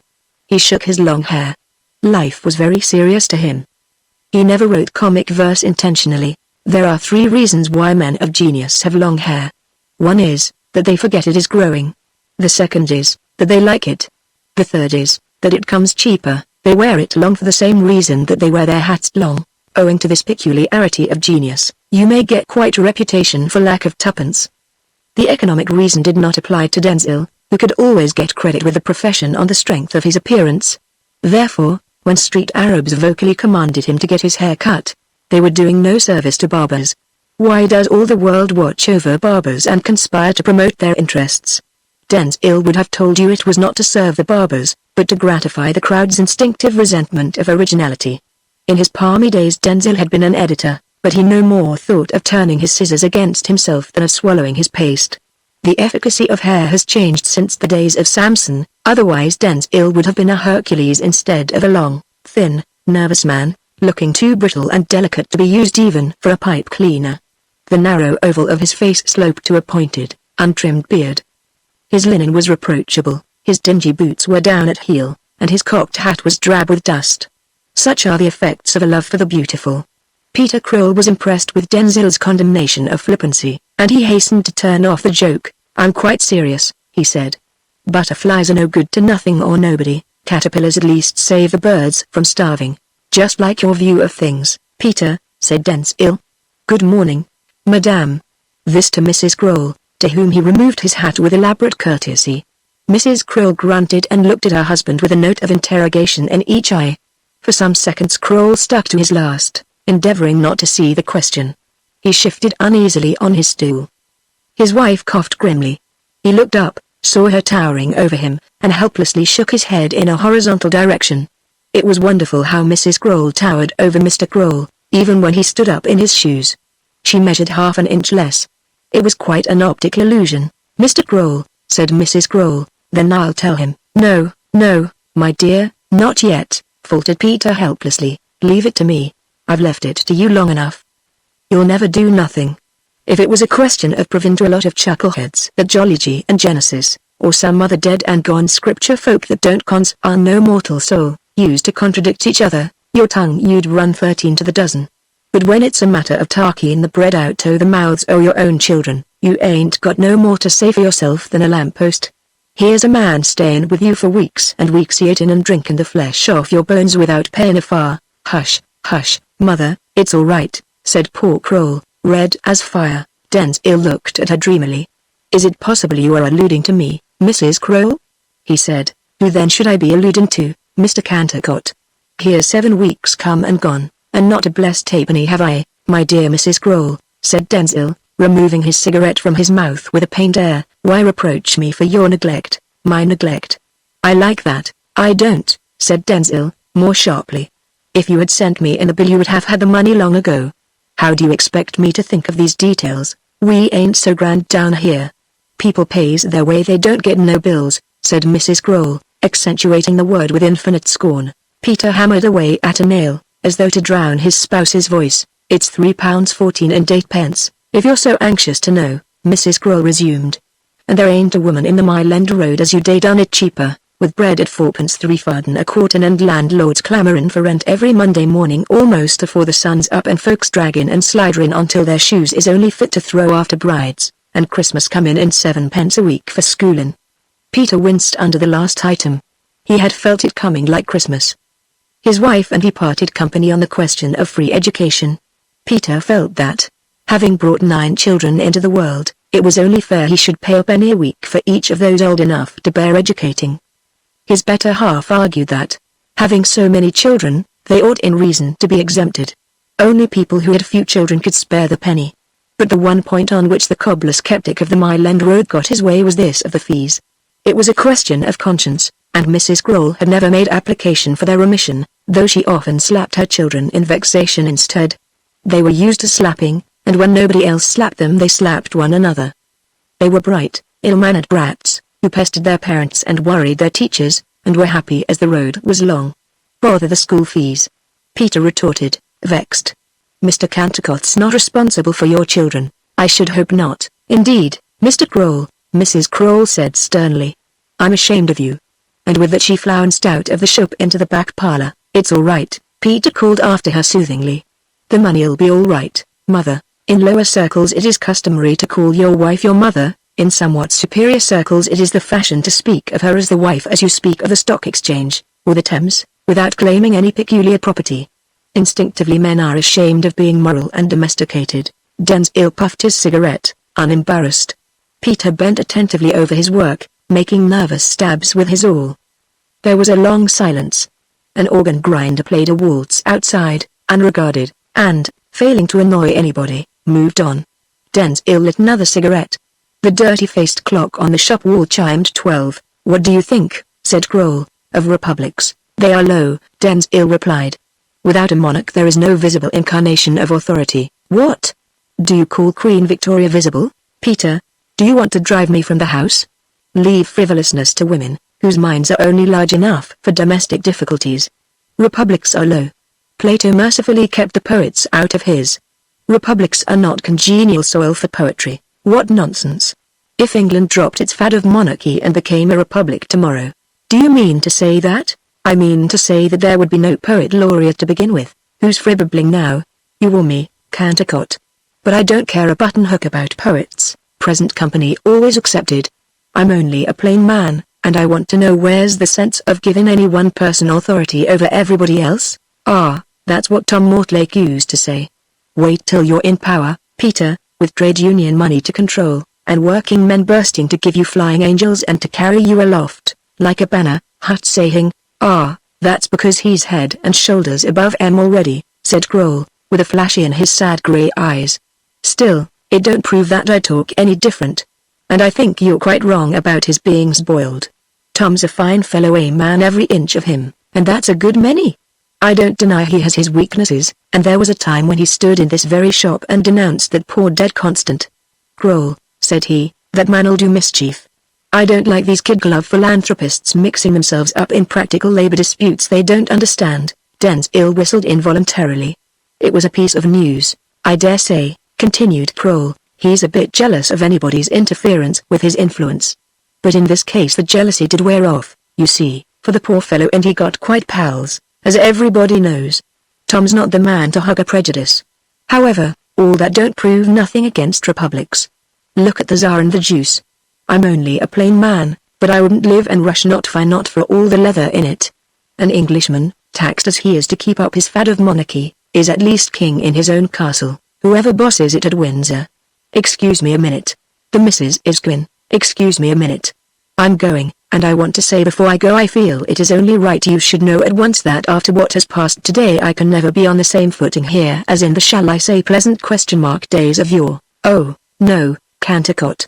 Don't say that, don't say that," pleaded the little cobbler. "Well, shall I say unpleasant, then?" "No, no, Cantacott. Don't misunderstand me. Mother has been very much put to it lately to rub along. You see she has such a growing family. It grows daily. But never mind her. You pay whenever you've got the money." Zangwill shook his head. "It cannot be. You know when I came here first I rented your top room and boarded myself. Then I learned to know you. We talked together. Of the beautiful. And the useful. I found you had no soul. But you were honest, and I liked you. I went so far as to take my meals with your family. I made myself at home in your back parlor. But the vase has been shattered. I do not refer to that on the mantelpiece, and though the scent of the roses may cling to it still, it can be pieced together never more." He shook his hair sadly and shambled out of the shop. Kroll would have gone after him, but Mrs. Kroll was still calling, and ladies must have the precedence in all polite societies. Cantacott went straight, or as straight as his loose gait permitted, to 46 Glover Street, and knocked at the door. Grodman's factotum opened it. She was a pockmarked person, with a brick-dust complexion and a coquettish manner. "Oh, here we are again," she said vivaciously. "Don't talk like a clown," Cantacott snapped. "Is Mr. Grodman in?" "No, you've put him out," growled the gentleman himself, suddenly appearing in his slippers. "Come in. What the devil have you been doing with yourself since the inquest? Drinking again? I've sworn off. Haven't touched a drop since the murder, eh?" said Zangwill. Cantacott, startled. "What do you mean, what I say? Since December 4th, I reckon everything from that murder, now, as they reckon longitude from Greenwich." "Oh," said Zangwill. Cantacott, "let me see. Nearly a fortnight. What a long time to keep away from drink and me." "I don't know which is worse," said Zangwill, irritated. "You both steal away my brains. Indeed? Said Grodman, with an amused smile. Well, it's only petty pilfering, after all. What's put salt on your wounds? The 24th edition of my book. Whose book? Well, your book. You must be making piles of money out of criminals I have caught. Criminals I have caught, corrected Grodman. My dear Denzil, how often am I to point out that I went through the experiences that make the backbone of my book, not you. In each case I cooked the criminal's goose. Any journalist could have supplied the dressing. The contrary. The journeyman of journalism would have left the truth naked. You yourself could have done that, for there is no man to beat you at cold, lucid, scientific statement. But I idealized the bare facts and lifted them into the realm of poetry and literature. The 24th edition of the book attests my success. Rot. The 24th edition was all owing to the murder. Did you do that? You take one up so sharply, Mr. Grodman, said Denzil, changing his tone. No, I've retired, laughed Grodman. Denzil did not reprove the ex-detective's flippancy. He even laughed a little. Well, give me another $5, and I'll cry quits. I'm in debt, not a penny. Why haven't you been to see me since the murder? I had to write that letter to the Pell Mell Press myself. You might have earned a crown. I've had writer's cramp, and couldn't do your last job. I was coming to tell you so on the morning of the murder. So you said at the inquest. It's true, of course. Weren't you on your oath? It was very zealous of you to get up so early to tell me. In which hand did you have this cramp? Why, in the right, of course, and you couldn't write with your left. I don't think I could even hold a pen, or any other instrument, mayhap. What had you been doing to bring it on? Writing too much. That is the only possible cause. Oh, I don't know. Writing what? Denzil hesitated. An epic poem. No wonder you're in debt. Will a sovereign get you out of it? No, it wouldn't be the least use to me. Here it is, then. Denzil took the coin at his hat. Aren't you going to earn it, you beggar? Sit down and write something for me. Denzil got pen and paper, and took his place. What do you want me to write? The epic poem. Denzil started and flushed. But he set to work.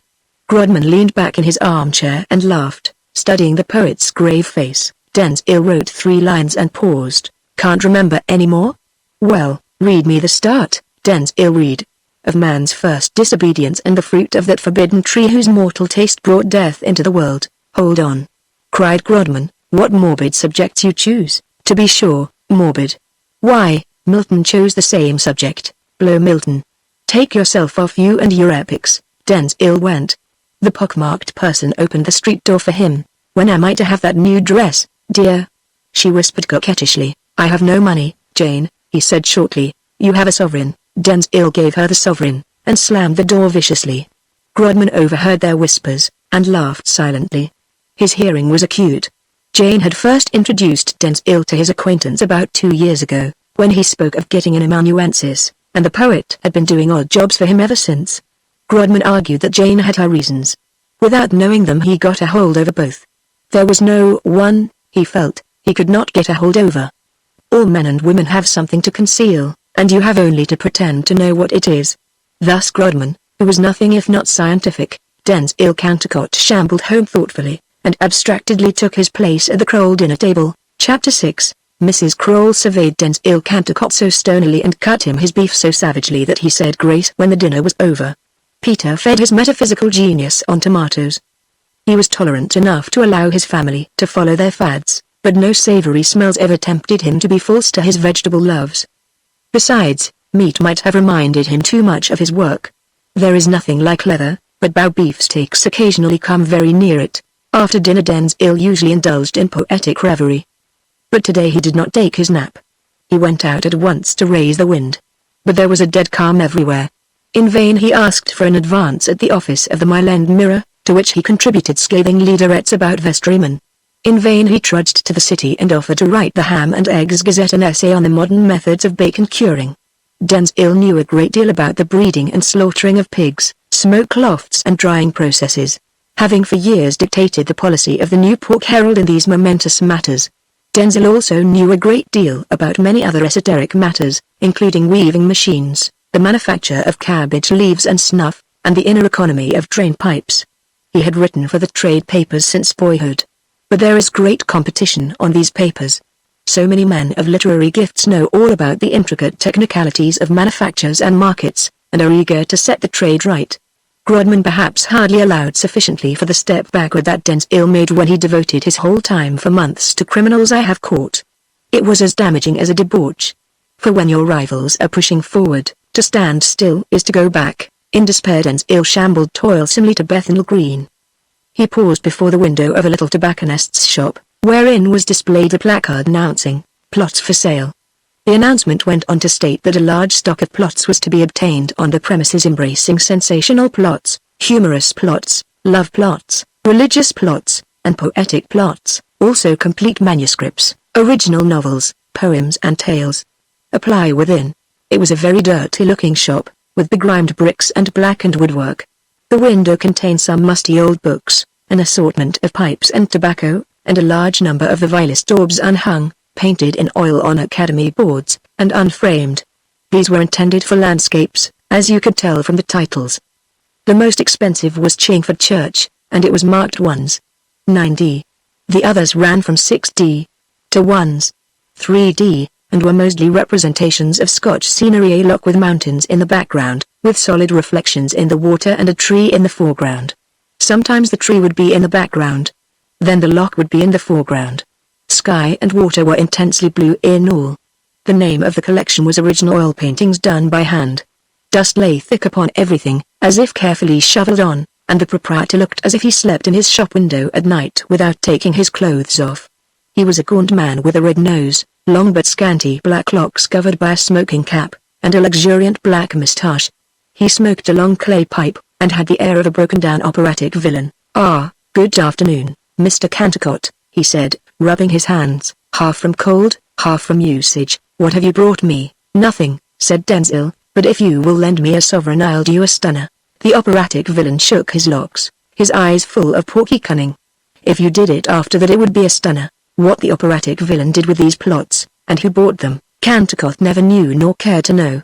Brains are cheap today, and Zangwill was glad enough to find a customer. "Surely you've known me long enough to trust me," he cried. "Trust is dead," said the operatic villain, puffing away. "So is Queen Anne," cried the irritated poet.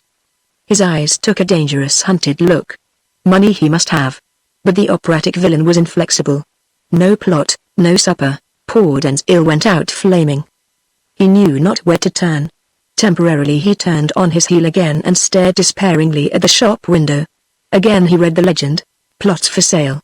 He stared so long at this that it lost its meaning. When the sense of the words suddenly flashed upon him again, they bore a new significance. He went in meekly, and borrowed 4pence of the operatic villain. Then he took the bus for Scotland Yard. There was a not ill-looking servant girl in the bus. The rhythm of the vehicle shaped itself into rhymes in his brain. He forgot all about his situation and his object. He had never really written an epic except Paradise Lost, but he composed lyrics about wine and women and often wept to think how miserable he was. But nobody ever bought anything of him, except articles on bacon curing or attacks on vestrymen. He was a strange, wild creature, and the wench felt quite pretty under his ardent gaze. It almost hypnotized her, though, and she looked down at her new French kid boots to escape it. At Scotland Yard Zangwill asked for Edward Wimp. Edward Wimp was not on view. Like kings and editors, detectives are difficult of approach unless you are a criminal, when you cannot see anything of them at all. Zangwill knew of Edward Wimp, principally because of Grodman's contempt for his successor. Wimp was a man of taste and culture. Grodman's interests were entirely concentrated on the problems of logic and evidence. Books about these formed his sole reading, for belles lettres he cared not a straw. Wimp, with his flexible intellect, had a great contempt for Grodman and his slow, laborious, ponderous, almost Teutonic methods. Worse, he almost threatened to eclipse the radiant tradition of Grodman by some wonderfully ingenious bits of workmanship. Wimp was at his greatest in collecting circumstantial evidence, in putting 2 and 2 together to make 5. He would collect together a number of dark and disconnected data and flash across them the electric light of some unifying hypothesis in a way which would have done credit to a Darwin or a Faraday. An intellect which might have served to unveil the secret workings of nature was subverted to the protection of a capitalistic civilization, by the assistance of a friendly policeman, whom the poet magnetized into the belief that his business was a matter of life and death. Zangwill obtained the great detective's private address. It was near King's Cross. By a miracle Wimp was at home in the afternoon. He was writing when Zangwill was ushered up 3 pairs of stairs into his presence. But he got up and flashed the bullseye of his glance upon the visitor. "Mr. Zangwill Cantercot, I believe," said Wimp. Zangwill started. He had not sent up his name, merely describing himself as a gentleman. "That is my name," he murmured. "You were one of the witnesses at the inquest on the body of the late Arthur Constant. I have your evidence there." He pointed to a file. "Why have you come to give fresh evidence?" Again Zangwill started, flushing in addition this time. "I want money," he said, almost involuntarily. "Sit down." Zangwill sat. Wimp stood. Wimp was young and fresh-colored. He had a Roman nose, and was smartly dressed. He had beaten Grodman by discovering the wife heaven meant for him. He had a bouncing boy, who stole jam out of the pantry without anyone being the wiser. Wimp did what work he could do at home in a secluded study at the top of the house. Outside his chamber of horrors he was the ordinary husband of commerce. He adored his wife, who thought poorly of his intellect, but highly of his heart. In domestic difficulties Wimp was helpless. He could not even tell whether the servant's character was forged or genuine. Probably he could not level himself to such petty problems.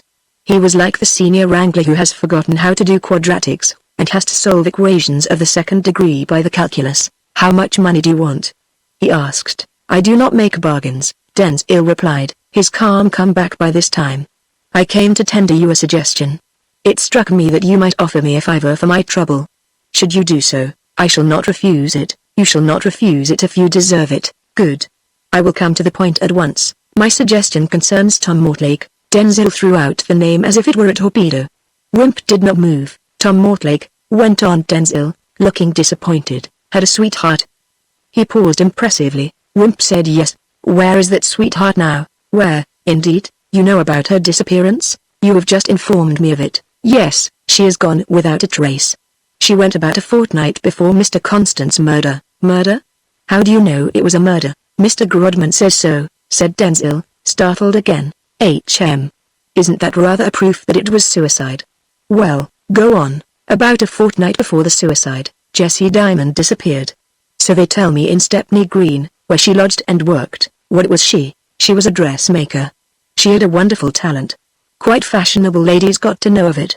One of her dresses was presented at court.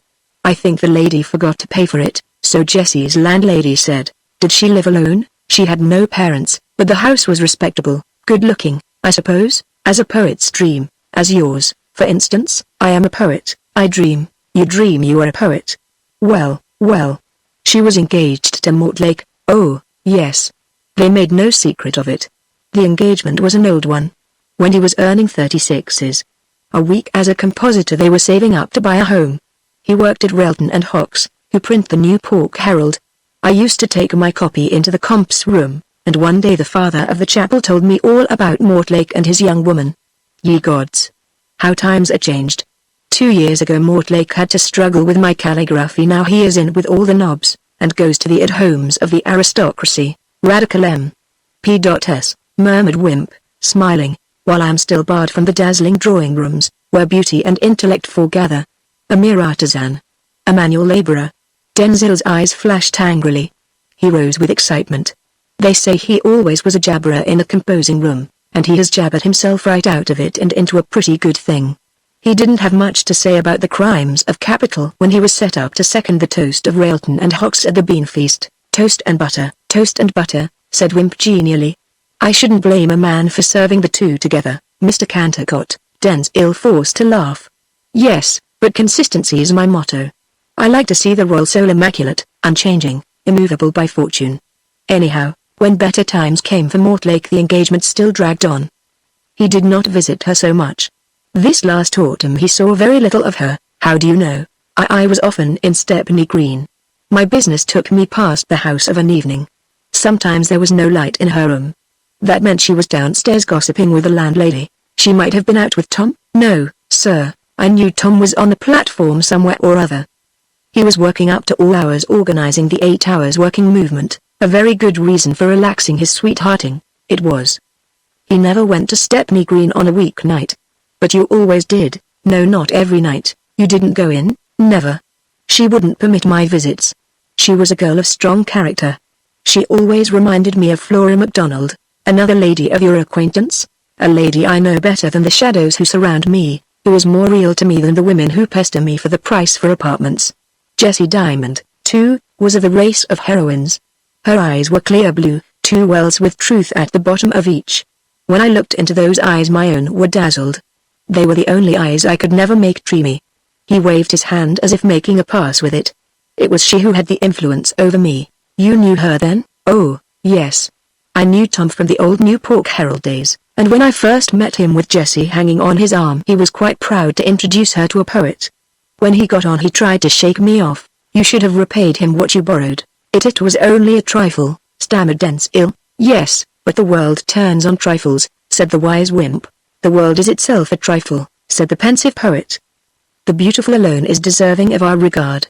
And when the beautiful was not gossiping with her landlady, did she gossip with you as you passed the door? Alas, no. She sat in her room reading, and cast a shadow.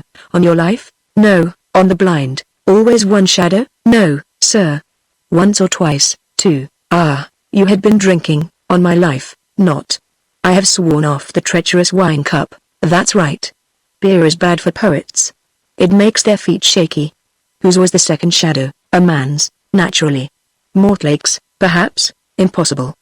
He was still striking 8 hours. You found out whose? You didn't leave it a shadow of doubt? No. I waited till the substance came out. It was Arthur Constant. You are a magician. You terrify me. Yes, it was he. Only once or twice, you say? I didn't keep watch over them. No, of course not. You only passed casually. I understand you thoroughly. Zangwill did not feel comfortable at the assertion. What did he go there for? Wimp went on. I don't know. I'd stake my soul on Jessie's honor. You might double your stake without risk. Yes, I might. I would. You see her with my eyes. For the moment they are the only ones available. When was the last time you saw the two together? About the middle of November. Mortlake knew nothing of their meetings? I don't know. Perhaps he did. Mr. Constant had probably enlisted her in his social mission work. I knew she was one of the attendants at the big children's tea in the Great Assembly Hall early in November. He treated her quite like a lady. She was the only attendant who worked with her hands. The others carried the cups on their feet, I suppose? No, how could that be? My meaning is that all the other attendants were real ladies, and Jessie was only an amateur, so to speak. There was no novelty for her in handing kids cups of tea. I dare say she had helped her landlady often enough, at that there's quite a bushel of brats below stairs. It's almost as bad as at friend Kroll's. Jessie was a real brick. But perhaps Tom didn't know her value. Perhaps he didn't like Constant to call on her, and it led to a quarrel. Anyhow, she's disappeared, like the snowfall on the river. There's not a trace. The landlady, who was such a friend of hers that Jessie used to make up her stuff into dresses for nothing, tells me that she's dreadfully annoyed at not having been left the slightest clue to her late tenant's whereabouts. You have been making inquiries on your own account apparently. Only of the landlady. Jessie never even gave her the week's notice, but paid her in lieu of it, and left immediately. The landlady told me I could have knocked her down with a feather. Unfortunately, I wasn't there to do it, for I should certainly have knocked her down for not keeping her eyes open better. She says if she had only had the least suspicion beforehand that the minx, she dared to call Jessie a minx, was going, she'd have known where, or her name would have been somebody else's. And yet she admits that Jessie was looking ill and worried. Stupid old hag, a woman of character, murmured the detective. Didn't I tell you so? Cried Zangwill eagerly. Another girl would have let out that she was going. But, no. Not a word. She plumped down the money and walked out. The landlady ran upstairs. None of Jessie's things were there. She must have quietly sold them off, or transferred them to the new place. I never in my life met a girl who so thoroughly knew her own mind or had a mind so worth knowing. She always reminded me of the Maid of Saragossa, indeed. And when did she leave? On the 19th of November. Mortlake of course knows where she is? I can't say. Last time I was at the house to inquire it was at the end of November. He hadn't been seen there for 6 weeks. He wrote to her, of course. Sometimes the landlady knew his writing. Wimp looked Zangwill straight in the eyes, and said, you mean, of course, to accuse Mortlake of the murder of Mr. Constant? No, not at all, stammered Zangwill. Only you know what Mr. Grodman wrote to the Pell Mell. The more we know about Mr. Constant's life the more we shall know about the manner of his death. I thought my information would be valuable to you, and I brought it. And why didn't you take it to Mr. Grodman? Because I thought it wouldn't be valuable to me. You wrote criminals I have caught. How do you know that? Wimp was startling him today with a vengeance. Your style, my dear Mr. Cantacott. The unique noble style. Yes, I was afraid it would betray me, said Zangwill. And since you know, I may tell you that Grodman's a mean curmudgeon. What does he want with all that money and those houses? A man with no sense of the beautiful. He'd have taken my information, and given me more kicks than happens for it, so to speak. Yes, he is a shrewd man after all. I don't see anything valuable in your evidence against Mortlake, no, said Zangwill in a disappointed tone, and fearing he was going to be robbed. Not when Mortlake was already jealous of Mr. Constant, who was a sort of rival organizer, unpaid. A kind of blackleg doing the work cheap and nay, for nothing. Did Mortlake tell you he was jealous? Said Wimp, a shade of sarcastic contempt piercing through his tones. Oh, yes. He said to me, that man will work mischief. I don't like your kid-glove philanthropists meddling in matters they don't understand. Those were his very words? His ipsa summa verba. Very well. I have your address in my files. Here is a sovereign for you, only one sovereign. It's not the least use to me, very well. It's of great use to me. I have a wife to keep. I haven't, said Zangwill with a sickly smile, so perhaps I can manage on it after all. He took his hat and the sovereign. Outside the door he met a rather pretty servant just bringing in some tea to her master. He nearly upset her tray at sight of her.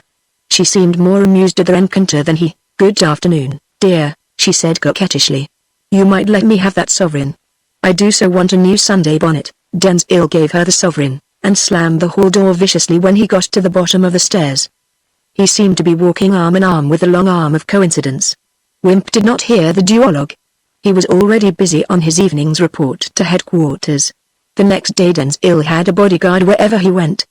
It might have gratified his vanity had he known it. But tonight he was yet unattended, so no one noted that he went to 46 Glover Street, after the early gruel supper. He could not help going. He wanted to get another sovereign. He also itched to taunt Grodman. Not succeeding in the former object, he felt the road open for the second. Do you still hope to discover the Bow murderer? He asked the old bloodhound. I can lay my hand on him now, Grodman announced curtly. Zangwill hitched his chair back involuntarily. He found conversation with detectives as lively as playing at skittles with bombshells. They got on his nerves terribly, these undemonstrative gentlemen with no sense of the beautiful. But why don't you give him up to justice? He murmured. It has to be proved yet. But it is only a matter of time. Oh, said Zangwill, and shall I write the story for you? No. You will not live long enough. Zangwill turned white. Nonsense. I am years younger than you, he gasped. Yes, said Grodman, but you drink so much. Chapter 7. When Wimp invited Grodman to eat his Christmas plum pudding at King's Cross, Grodman was only a little surprised. The two men were always overwhelmingly cordial when they met, in order to disguise their mutual detestation. When people really like each other, they make no concealment of their mutual contempt. In his letter to Grodman, Wimp said that he thought it would be nicer for him to keep Christmas in company than in solitary state. There seems to be a general prejudice in favor of Christmas numbers, and Grodman yielded to it. Besides, he thought that a peep at the Wimp domestic interior would be as good as a pantomime.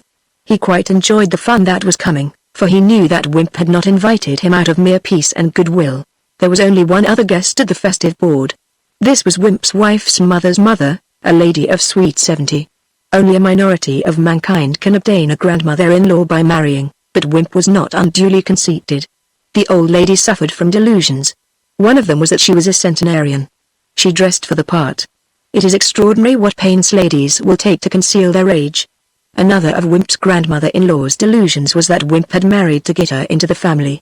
Not to frustrate his design, she always gave him her company on high days and holidays. Wilfred Wimp, the little boy who stole the jam, was in great form at the Christmas dinner. The only drawback to his enjoyment was that its sweets needed no stealing. His mother presided over the platters, and thought how much cleverer Grodman was than her husband. When the pretty servant who waited on them was momentarily out of the room, Grodman had remarked that she seemed very inquisitive. This coincided with Mrs. Wimp's own convictions, though Mr. Wimp could never be brought to see anything unsatisfactory or suspicious about the girl, not even though there were faults in spelling in the character with which her last mistress had supplied her. It was true that the puss had pricked up her ears when Zangwill Cantacott's name was mentioned. Grodman saw it and watched her, and fooled Wimp to the top of his bent. It was, of course, Wimp who introduced the poet's name, and he did it so casually that Grodman perceived at once that he wished to pump him. The idea that the rival bloodhound should come to him for confirmation of suspicions against his own pet jackal was too funny. It was almost as funny to Grodman that evidence or some sort should be obviously lying to hand in the bosom of Wimp's handmaiden, so obviously that Wimp could not see it. Grodman enjoyed his Christmas dinner, secure that he had not found a successor after all. Wimp, for his part, contemptuously wondered at the way Grodman's thought hovered about Denzil without grazing the truth. A man constantly about him, too. Denzil is a man of genius, said Grodman.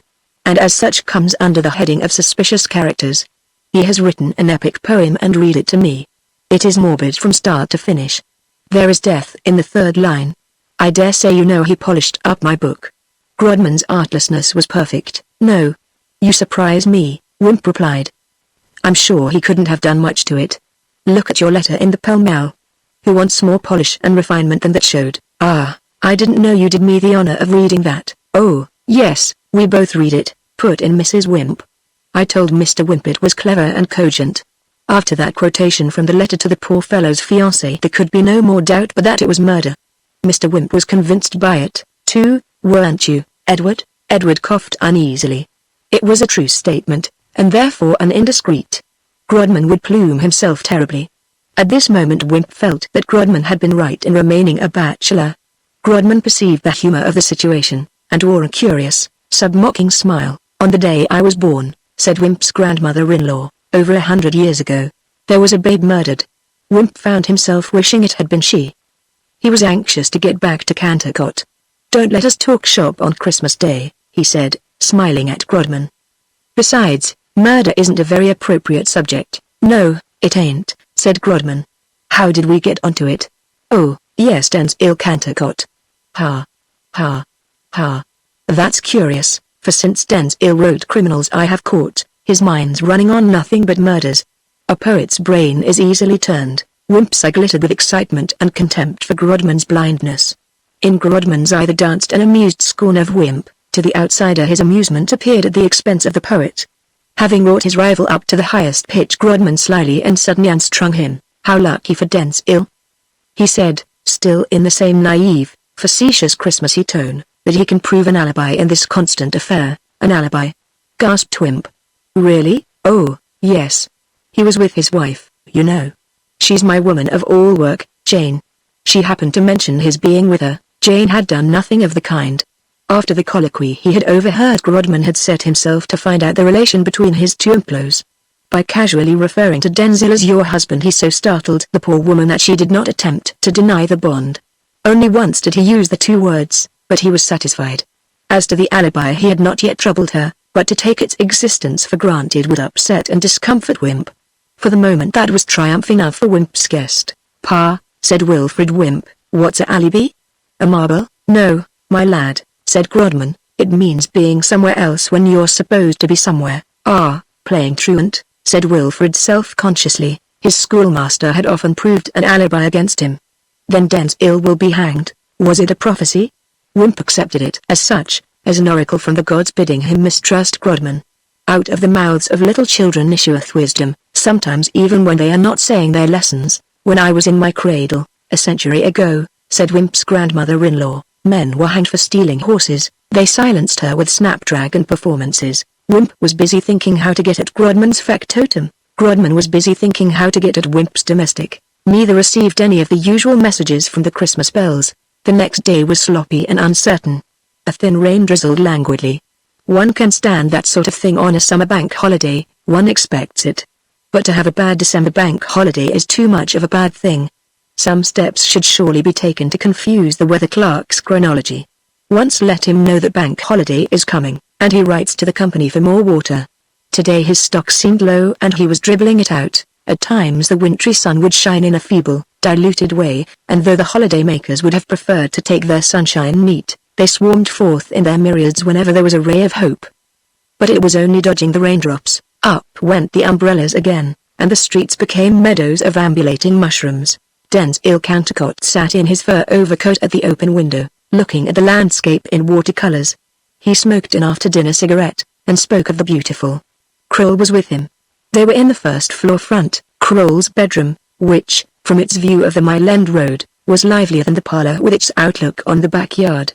Mrs. Grohl was an anti-tobacconist as regards the best bedroom, but Peter did not like to put the poet or his cigarette out.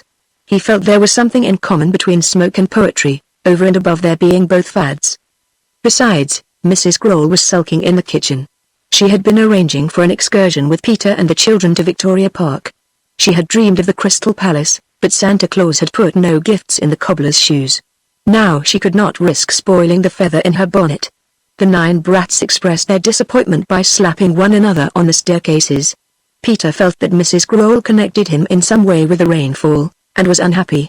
Was it not enough that he had been deprived of the pleasure of pointing out to a superstitious majority the mutual contradictions of Leviticus and the Song of Solomon? It was not often that Grohl could count on such an audience. "And you still call nature beautiful?" he said to Zangwill, pointing to the ragged sky and the dripping eaves. "Ugly old scarecrow, ugly she seems today," admitted Zangwill. "But what is ugliness but a higher form of beauty? You have to look deeper into it to see it. Such vision is the priceless gift of the few. To me this one desolation of sighing rain is lovely as the sea-washed ruins of cities." "Ah, but you wouldn't like to go out in it," said Peter Grohl. As he spoke the drizzle suddenly thickened into a torrent. "We do not always kiss the woman we love. Speak for yourself, Zangwill. I'm only a plain man, and I want to know if nature isn't a fad. Hello, there goes Mortlake. Lord, a minute of this will soak him to the skin." The Labour leader was walking along with bowed head. He did not seem to mind the shower. It was some seconds before he even heard Grohl's invitation to him to take shelter. When he did hear it he shook his head. "I know I can't offer you a drawing room with duchesses stuck about it," said Peter, vexed. Tom turned the handle of the shop door and went in. There was nothing in the world which now galled him more than a suspicion that he was stuck up and wished to cut old friends. He picked his way through the 9 brats who clung affectionately to his wet knees, dispersing them finally by a jet of coppers to scramble for. Peter met him on the stair and shook his hand lovingly and admiringly, and took him into Mrs. Grohl's bedroom. "Don't mind what I say, Tom. I'm only a plain man, and my tongue will say what comes uppermost. But it ain't from the soul, Tom, it ain't from the soul," said Peter, punning feebly, and letting a mirthless smile play over his sallow features. "You know Mr. Cantacott, I suppose? The poet." "Oh, yes, how do you do, Tom? Seen the New Pork Herald lately? Not bad, those old times, eh?" "No," said Tom, "I wish I was back in them." "Nonsense, nonsense," said Peter, in much concern. "Look at the good you are doing to the working man. Look how you are sweeping away the fads. It's a grand thing to be gifted, Tom. The idea of your chucking yourself away on a composing room. Manual labor is all very well for plain men like me, with no gift but just enough brains to see into the realities of things to understand that we've got no soul and no immortality, and all that, and too selfish to look after anybody's comfort but my own and mother's and the kids. But men like you and Cantacott, it ain't right that you should be pegging away at low material things. Not that I think Cantacott's gospel's any value to the masses. The beautiful is all very well for folks who've got nothing else to think of. But give me the true. You're the man for my money, Mortlake. No reference to the funds, Tom, to which I contribute little enough, heaven knows, though how a place can know anything, heaven alone knows. You give us the useful, Tom, that's what the world wants more than the beautiful." "Socrates said that the useful is the beautiful," said Zangwill. "That may be," said Peter, "but the beautiful ain't the useful." "Nonsense," said Zangwill. "What about Jessie, I mean Miss Diamond? There's a combination for you. She always reminds me of Grace Darling." "How is she, Tom?" "She's dead," snapped Tom. "What?" Zangwill turned as white as a Christmas ghost. "It was in the papers," said Tom, "all about her and the lifeboat." "Oh, you mean Grace Darling," said Zangwill, visibly relieved. "I meant Miss Diamond. You needn't be so interested in her," said Tom, surlily. "She don't appreciate it. Ah, the shower is over. I must be going." "No, stay a little longer, Tom," pleaded Peter. "I see a lot about you in the papers, but very little of your dear old Fizz now. I can't spare the time to go and hear you. But I really must give myself a treat. When's your next show?" "Oh, I am always giving shows," said Tom, smiling a little. "But my next big performance is on the 21st of January, when that picture of poor Mr. Constant is to be unveiled at the Beaubraco Day Club. They have written to Gladstone and other big pots to come down. I do hope the old man accepts. A non-political gathering like this is the only occasion we could both speak at, and I have never been on the same platform with Gladstone. He forgot his depression and ill temper in the prospect, and spoke with more animation. "No, I should hope not, Tom," said Peter. "What with his fads about the Bible being a rock, and monarchy being the right thing. He is a most dangerous man to lead the radicals. He never lays his axe to the root of anything except oak trees, Mr. Canticott." It was Mrs. Grohl's voice that broke in upon the tirade. "There's a gentleman to see you." The astonishment Mrs. Grohl put into the gentleman was delightful. It was almost as good as a week's rent to her to give vent to her feelings. The controversial couple had moved away from the window when Tom entered, and had not noticed the immediate advent of another visitor who had spent his time profitably in listening to Mrs. Grohl before asking to see the presumable object of his visit. "Ask him up if it's a friend of yours, Canticott," said Peter. It was Wimp. Denzil was rather dubious as to the friendship, but he preferred to take Wimp diluted. "Mortlake's upstairs," he said. "Will you come up and see him?" Wimp had intended a duologue, but he made no objection, so he, too, stumbled through the 9 brats to Mrs. Grohl's bedroom. It was a queer quartet. Wimp had hardly expected to find anybody at the house on Boxing Day, but he did not care to waste today. Was not Grodman, too, on the track? How lucky it was that Denzil had made the first overtures, so that he could approach him without exciting suspicion. Mortlake scowled when he saw the detective. He objected to the police on principle. But Grohl had no idea who the visitor was, even when told his name. He was rather pleased to meet one of Denzil's high-class friends, and welcomed him warmly. Probably he was some famous editor, which would account for his name stirring vague recollections. He summoned the eldest brat and sent him for beer. People would have their fads, and not without trepidation called down to Mother for glasses. Mother observed at night, in the same apartment, that the beer money might have paid the week's school fees for half the family.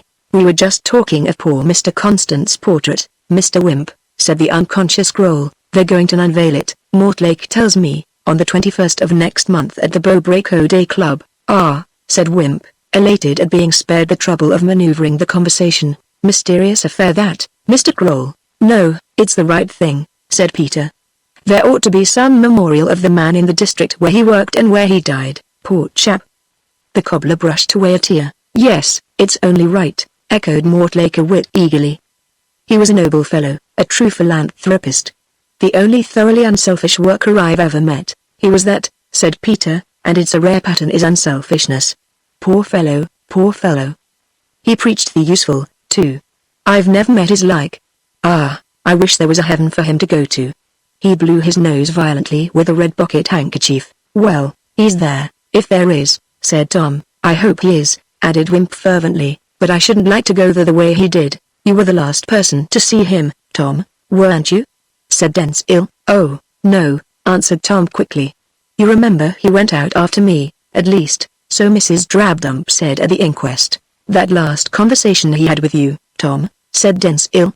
"He didn't say anything to you that would lead you to suppose—" "No, of course not," interrupted Mortlake impatiently. "Do you really think he was murdered, Tom?" said Denzil. "Mr. Wimp's opinion on that point is more valuable than mine," replied Tom, testily. "It may have been suicide. Men often get sick of life, especially if they are bored," he added meaningly. "Ah, but you were the last person known to be with him," said Denzil. Grohl laughed. "Had you there, Tom?" But they did not have Tom there much longer, for he departed, looking even worse tempered than when he came. Wimp went soon after, and Grohl and Denzil were left to their interminable argumentation concerning the useful and the beautiful. Wimp went west. He had several strings, or chords, to his bow, and he ultimately found himself at Kensal Green Cemetery. Being there, he went down the avenues of the dead to a grave to note down the exact date of a death. It was a day on which the dead seemed enviable. The dull, sodden sky, the dripping, leafless trees, the wet spongy soil, the reeking grass, everything combined to make one long to be in a warm, comfortable grave, away from the leaden ennui of life. Suddenly the detective's keen eye caught sight of a figure that made his heart throb with sudden excitement. It was that of a woman in a grey shawl and a brown bonnet standing before a railed-in grave. She had no umbrella. The rain plashed mournfully upon her, but left no trace on her soaking garments. Wimp crept up behind her, but she paid no heed to him. Her eyes were lowered to the grave, which seemed to be drawing them toward it by some strange morbid fascination. His eyes followed hers. The simple headstone bore the name, Arthur Constant. Wimp tapped her suddenly on the shoulder. Mrs. Drabdump went deadly white. She turned round, staring at Wimp without any recognition. "You remember me, surely," he said.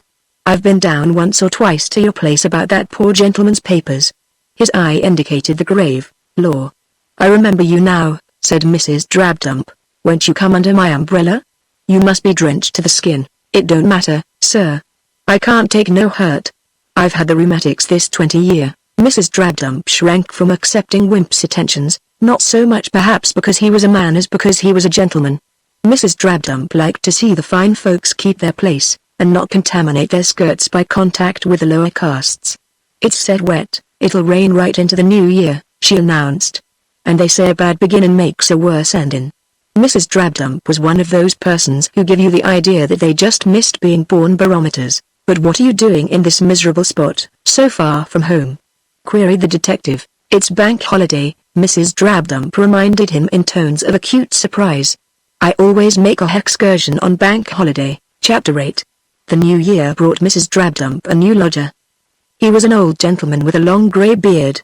He rented the rooms of the late Mr. Constant, and lived a very retired life.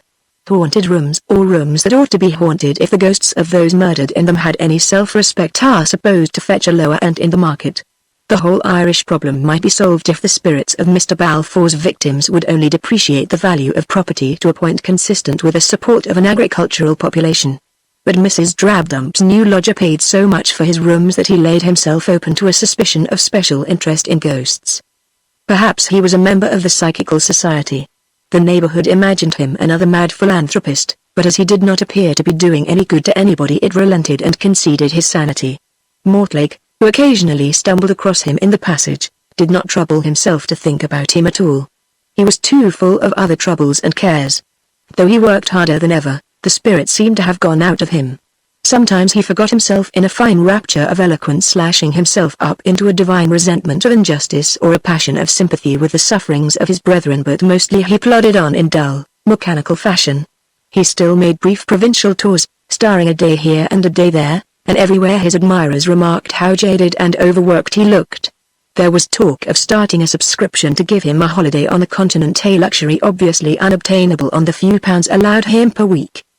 The new lodger would doubtless have been pleased to subscribe, for he seemed quite to like occupying Mortlake's chamber the night he was absent, though he was thoughtful enough not to disturb the hard-worked landlady in the adjoining room by unseemly noise. Wimp was always a quiet man.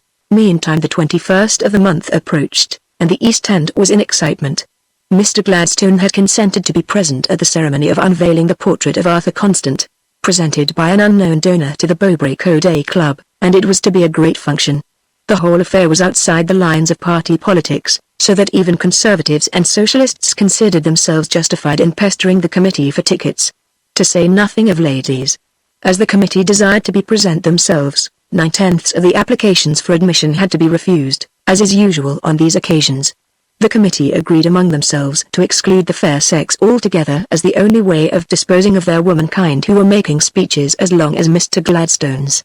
Each committeeman told his sisters, female cousins and aunts that the other committeeman had insisted on divesting the function of all grace, and what could a man do when he was in a minority of one?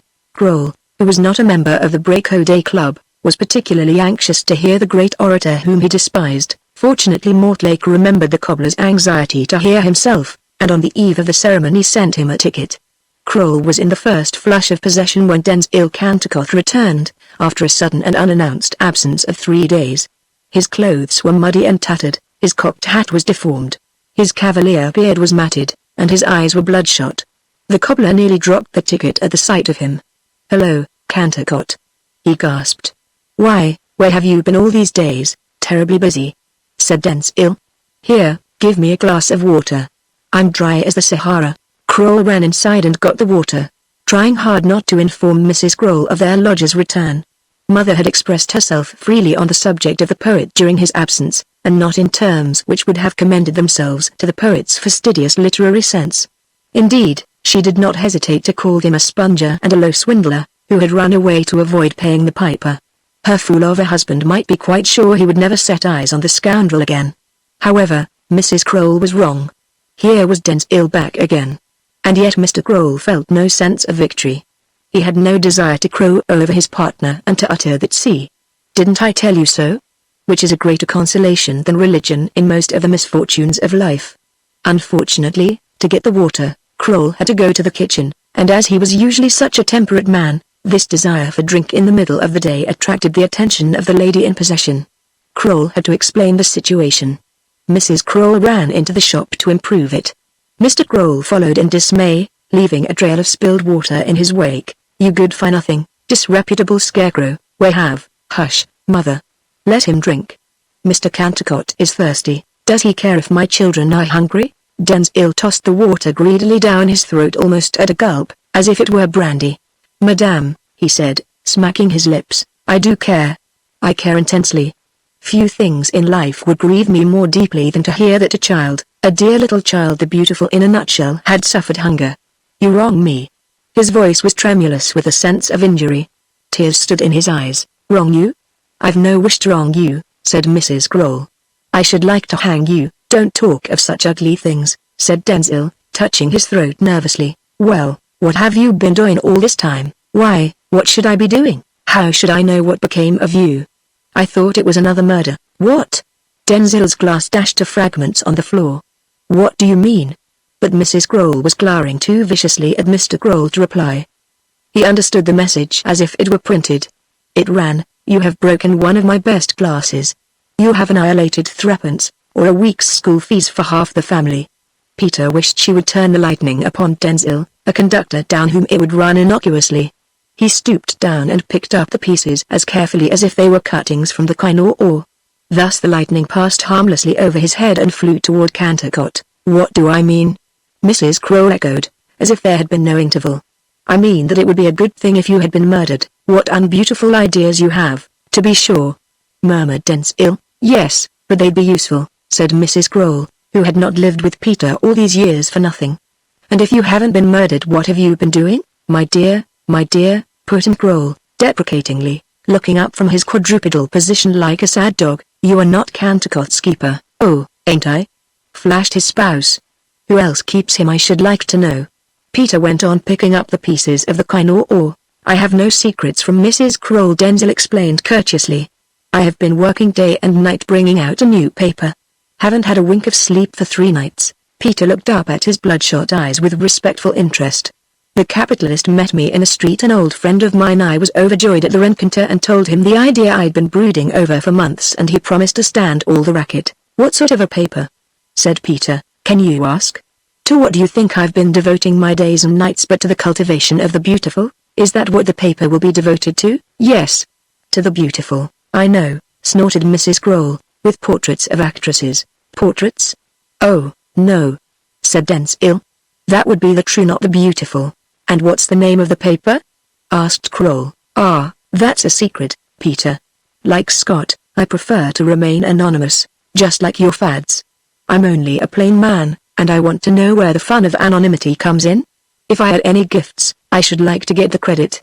It's a right and natural feeling, to my thinking." "Unnatural, Peter, unnatural. We're all born anonymous, and I'm for sticking close to nature. Enough for me that I disseminate the beautiful."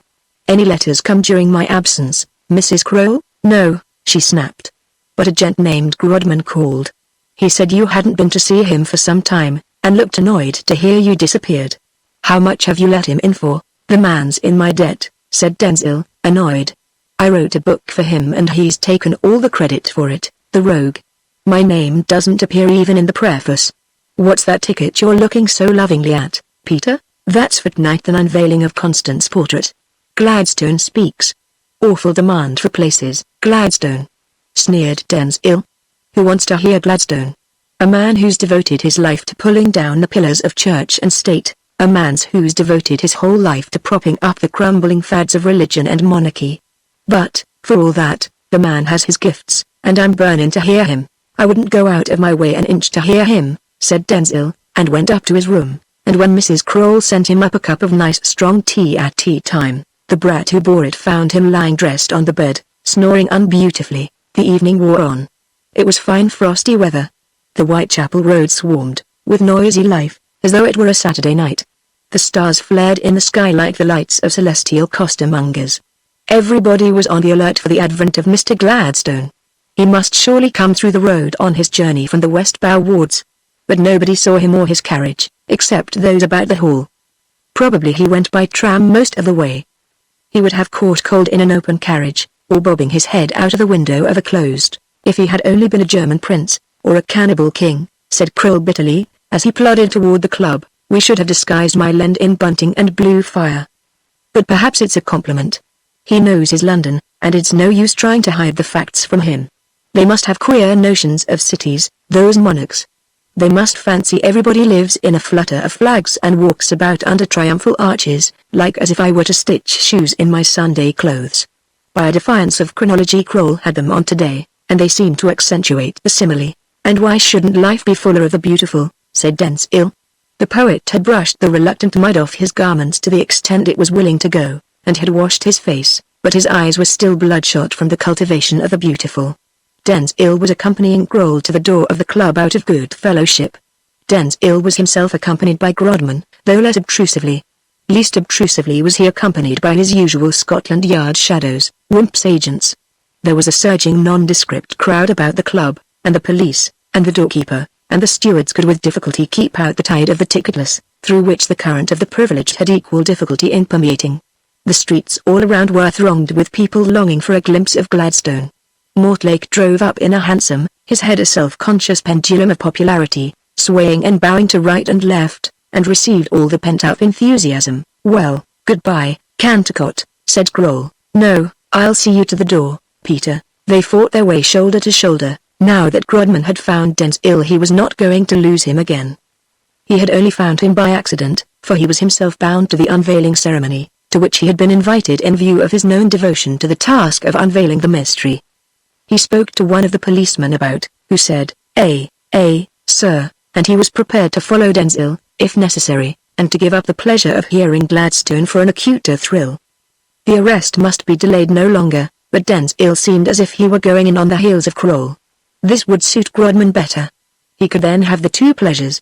But Zangwill was stopped halfway through the door. Ticket, sir. Zangwill drew himself up to his full height. Press, he said, majestically.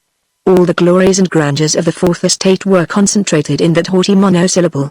Heaven itself is full of journalists who have overawed St. Peter. But the doorkeeper was a veritable dragon. What paper, sir? New Pork Herald, said Zangwill sharply. He did not relish his word being distrusted. New York Herald, said one of the bystanding stewards, scarce catching the sounds. Pass him in. And in the twinkling of an eye, Zangwill had eagerly slipped inside, but during the brief altercation Wimp had come up. Even he could not make his face quite impassive, and there was a suppressed intensity in the eyes and a quiver about the mouth. He went in on Zangwill's heels, blocking out the doorway with Grodman. The two men were so full of their coming cruise that they struggled for some seconds, side by side, before they recognized each other. Then they shook hands heartily. That was Cantacot just went in, wasn't it, Grodman? Said Wimp. I didn't notice, said Grodman, in tones of utter indifference. At bottom Wimp was terribly excited. He felt that his coup was going to be executed under very sensational circumstances. Everything would combine to turn the eyes of the country upon him, nay, of the world, for had not the Big Bow mystery been discussed in every language under the sun? In these electric times the criminal achieves a cosmopolitan reputation. It is a privilege he shares with few other artists. This time Wimp would be one of them, and, he felt, deservedly so. If the criminal had been cunning to the point of genius in planning the murder, he had been acute to the point of divination in detecting it. Never before had he pieced together so broken a chain. He could not resist the unique opportunity of setting a sensational scheme in a sensational framework. The dramatic instinct was strong in him. He felt like a playwright who has constructed a strong melodramatic plot, and has the Drury Lane stage suddenly offered him to present it on. It would be folly to deny himself the luxury, though the presence of Mr. Gladstone and the nature of the ceremony should perhaps have given him pause. Yet, on the other hand, these were the very factors of the temptation. Wimp went in and took a seat behind Zangwill.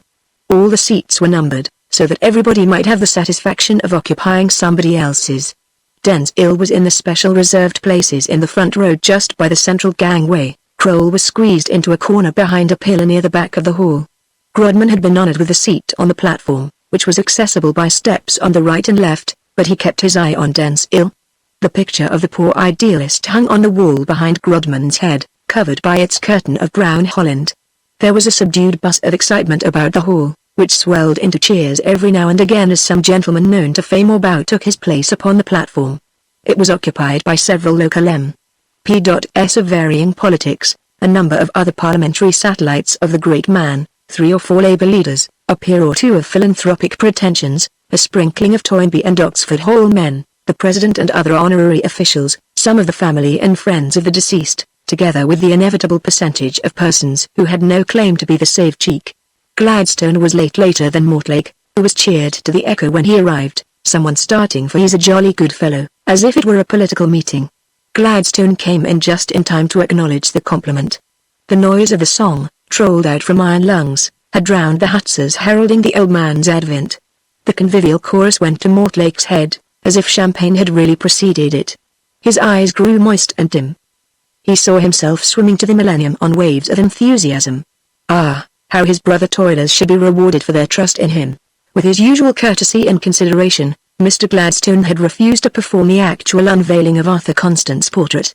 That, he said in his postcard, will fall most appropriately to Mr. Mortlake, a gentleman who has, I am given to understand, enjoyed the personal friendship of the late Mr. Constant, and has cooperated with him in various schemes for the organization of skilled and unskilled classes of labor, as well as for the diffusion of better ideals of self-culture and self-restraint among the workingmen of Bow, who have been fortunate, so far as I can perceive, in the possession, if in one case unhappily only temporary possession, of 2 such men of undoubted ability and honesty to direct their divided counsels and to lead them along a road, which, though I cannot pledge myself to approve of it in all its turnings and windings, is yet not unfitted to bring them somewhat nearer to goals to which there are few of us but would extend some measure of hope that the working classes of this great empire may in due course, yet with no unnecessary delay, be enabled to arrive. Mr. Gladstone's speech was an expansion of his postcard, punctuated by cheers. The only new thing in it was the graceful and touching way in which he revealed what had been a secret up till then, that the portrait had been painted and presented to the Bowbreak Day Club, by Lucy Brent, who in the fullness of time would have been Arthur Constant's wife. It was a painting for which he had sat to her while alive, and she had stifled yet pampered her grief by working hard at it since his death. The fact added the last touch of pathos to the occasion. Kroll's face was hidden behind his red handkerchief. Even the fire of excitement in Wimp's eye was quenched for a moment by a teardrop, as he thought of Mrs. Wimp and Wilfred. As for Grodman, there was almost a lump in his throat. Denzil Cantacott was the only unmoved man in the room. He thought the episode quite too beautiful, and was already weaving it into rhyme. At the conclusion of his speech Mr. Gladstone called upon Tom Mortlake to unveil the portrait. Tom rose, pale and excited. His hand faltered as he touched the cord. He seemed overcome with emotion. Was it the mention of Lucy Brent that had moved him to his depths? The brown Holland fell away, the dead stood revealed as he had been in life. Every feature, painted by the hand of love, was instinct with vitality, the fine, earnest face, the sad kindly eyes, the noble brow seeming still athrob with the thought of humanity. A thrill ran through the room. There was a low, undefinable murmur. Oh, the pathos and the tragedy of it. Every eye was fixed, misty with emotion, upon the dead man in the picture and the living man who stood, pale and agitated, and visibly unable to commence his speech, at the side of the canvas. Suddenly a hand was laid upon the Labour leader's shoulder, and there rang through the hall in Wimp's clear, decisive tones the words, "Tom Mortlake, I arrest you for the murder of Arthur Constant." Chapter 9. For a moment there was an acute, terrible silence. Mortlake's face was that of a corpse. The face of the dead man at his side was flushed with the hues of life. To the overstrung nerves of the onlookers, the brooding eyes of the picture seemed sad and stern with menace, and charged with the lightnings of doom. It was a horrible contrast. For Wimp, alone, the painted face had fuller, more tragical, meanings. The audience seemed turned to stone. They sat or stood in every variety of attitude, frozen, rigid. Arthur Constant's picture dominated the scene, the only living thing in a hall of the dead, but only for a moment. Mortlake shook off the detective's hand. "Boys," he cried, in accents of infinite indignation, "this is a police conspiracy." His words relaxed the tension. The stony figures were agitated. A dull, excited hubbub answered him. The little cobbler darted from behind his pillar, and leapt upon a bench. The cords of his brow were swollen with excitement. He seemed a giant overshadowing the hall. "Boys," he roared, in his best Victoria Park voice, "listen to me.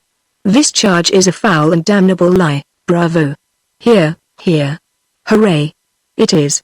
was roared back at him from all parts of the room. Everybody rose and stood in tentative attitudes, excited to the last degree. "Boys," Peter roared on, "you all that know me.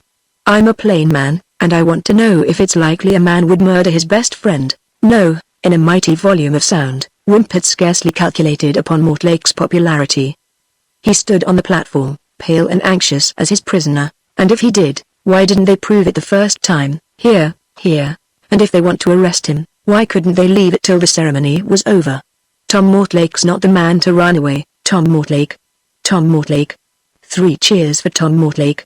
Hip, hip, hip, hooray, 3 groans for the police. Who? Oa.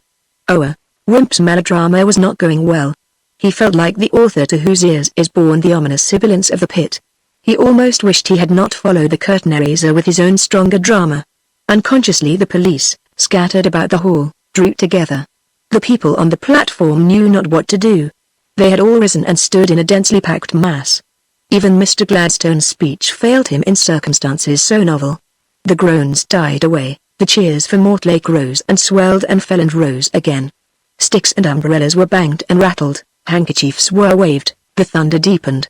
The motley crowd still surging about the hall took up the cheers, and for hundreds of yards around people were going black in the face out of mere irresponsible enthusiasm. At last Tom waved his hand, the thunder dwindled, died. The prisoner was master of the situation. Grodman stood on the platform, grasping the back of his chair, a curious mocking Mephistophelian glitter about his eyes, his lips wreathed into a half-smile. There was no hurry for him to get Denzil Cantercot arrested now. Wimp had made an egregious, a colossal blunder. In Grodman's heart there was a great glad calm as of a man who has strained his sinews to win in a famous match, and has heard the judge's word.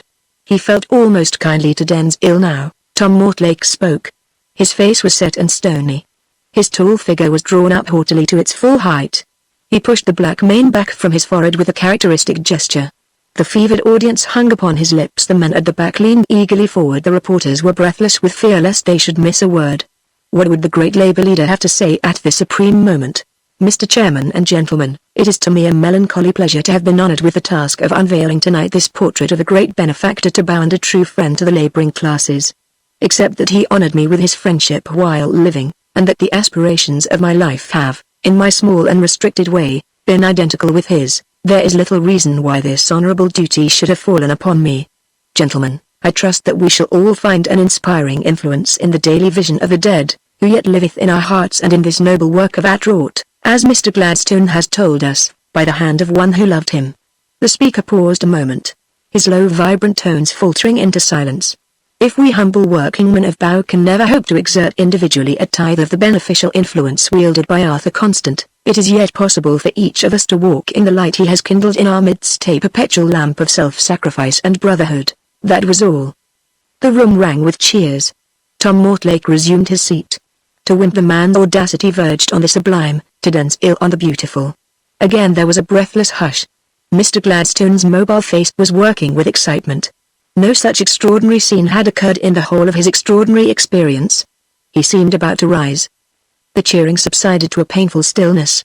Wimp cut the situation by laying his hand again upon Tom's shoulder. "Come quietly with me," he said. The words were almost a whisper, but in the supreme silence they travelled to the ends of the hall. "Don't you go, Tom." The trumpet tones were Peter's. The call thrilled an answering chord of defiance in every breast, and a low, ominous murmur swept through the hall. Tom rose, and there was silence again. "Boys," he said, "let me go. Don't make any noise about it. I shall be with you again tomorrow." But the blood of the break-o'-day boys was at fever heat. A hurtling mass of men struggled confusedly from their seats. In a moment all was chaos. Tom did not move. Half a dozen men, headed by Peter, scaled the platform. Wimp was thrown to one side, and the invaders formed a ring round Tom's chair. The platform people scampered like mice from the center. Some huddled together in the corners, others slipped out at the rear. The committee congratulated themselves on having had the self-denial to exclude ladies. Mr. Gladstone's satellites hurried the old man off and into his carriage, though the fight promised to become Homeric. Grodman stood at the side of the platform secretly more amused than ever, concerning himself no more with Denzil Cantercot, who was already strengthening his nerves at the bar upstairs. The police about the hall blew their whistles, and policemen came rushing in from outside and the neighborhood. An Irish M. P. On the platform was waving his gingham like a shillelagh in sheer excitement, forgetting his newfound respectability and dreaming himself back at Donnybrook Fair. Him a conscientious constable floored with a truncheon. But a shower of fists fell on the zealot's face, and he tottered back bleeding. Then the storm broke in all its fury. The upper air was black with staves, sticks, and umbrellas, mingled with the pallid hailstones of knobby fists. Yells and groans and hoots and battle cries blent in grotesque chorus, like one of Dvorak's weird diabolical movements. Mortlake stood impassive, with arms folded, making no further effort, and the battle raged round him as the water swirls around some steadfast rock. A posse of police from the back fought their way steadily toward him, and charged up the heights of the platform steps, only to be sent tumbling backward, as their leader was hurled at them like a battering ram. Upon the top of the heap fell he, surmounting the strata of policemen. But others clambered upon them, escalading the platform. A moment more and Mortlake would have been taken, after being well shaken. Then the miracle happened. As when of old a reputable goddess ex machina saw her favorite hero in dire peril, straightway she drew down a cloud from the celestial stores of Jupiter and enveloped her fondling in kindly night, so that his adversary strove with the darkness, so did Kroll. The cunning cobbler, the much daring, essayed to ensure his friend's safety. He turned off the gas at the meter. An Arctic night unpreceded by twilight fell, and there dawned the Sabbath of the witches. The darkness could be felt and it left blood and bruises behind it. When the lights were turned on again, Mortlake was gone.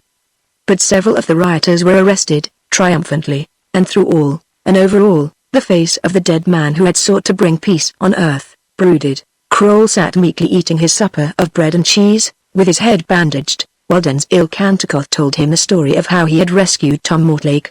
He had been among the first to scale the height, and had never budged from Tom's side or from the forefront of the battle till he had seen him safely outside and into a by-street. "Yes, but I wish some cowardly fool hadn't turned off the gas.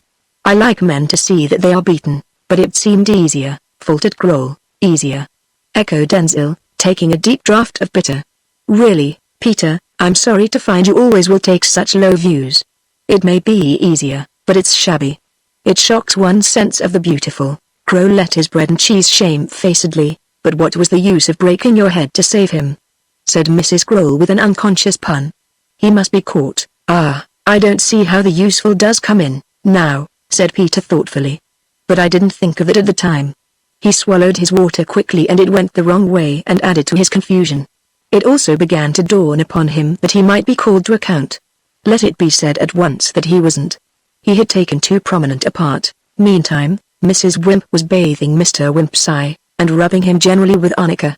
Wimp's melodrama had been, indeed, a sight for the gods. Only, virtue was vanquished and vice triumphant. The villain had escaped, and without striking a blow. Chapter 10. There was matter and to spare for the papers the next day. The striking ceremony, Mr. Gladstone's speech, the sensational arrest, these would of themselves have made excellent themes for reports and leaders. But the personality of the man arrested, and the Big Bow mystery battle as it came to be called, gave additional piquancy to the paragraphs and the posters. The behavior of Mortlake put the last touch to the picturesqueness of the position. He left the hall when the lights went out, and walked unnoticed and unmolested through pleiads of policemen to the nearest police station, where the superintendent was almost too excited to take any notice of his demand to be arrested. But to do him justice, the official yielded as soon as he understood the situation. It seems inconceivable that he did not violate some red tape regulation in so doing. To some this self-surrender was limpid proof of innocence, to others it was the damning token of despairing guilt. The morning papers were pleasant reading for Grodman, who chuckled as continuously over his morning egg, as if he had laid it. Jane was alarmed for the sanity of her saturnine master. As her husband would have said, Grodman's grins were not beautiful. But he made no effort to suppress them. Not only had Wimp perpetrated a grotesque blunder, but the journalists to a man were down on his great sensation tableau, though their denunciations did not appear in the dramatic columns. The Liberal papers said that he had endangered Mr. Gladstone's life, the Conservative that he had unloosed the raging elements of Bow-Blackguardism, and set in motion forces which might have easily swelled to a riot, involving severe destruction of property. But Tom Mortlake was, after all, the thought swamping every other. It was, in a sense, a triumph for the man.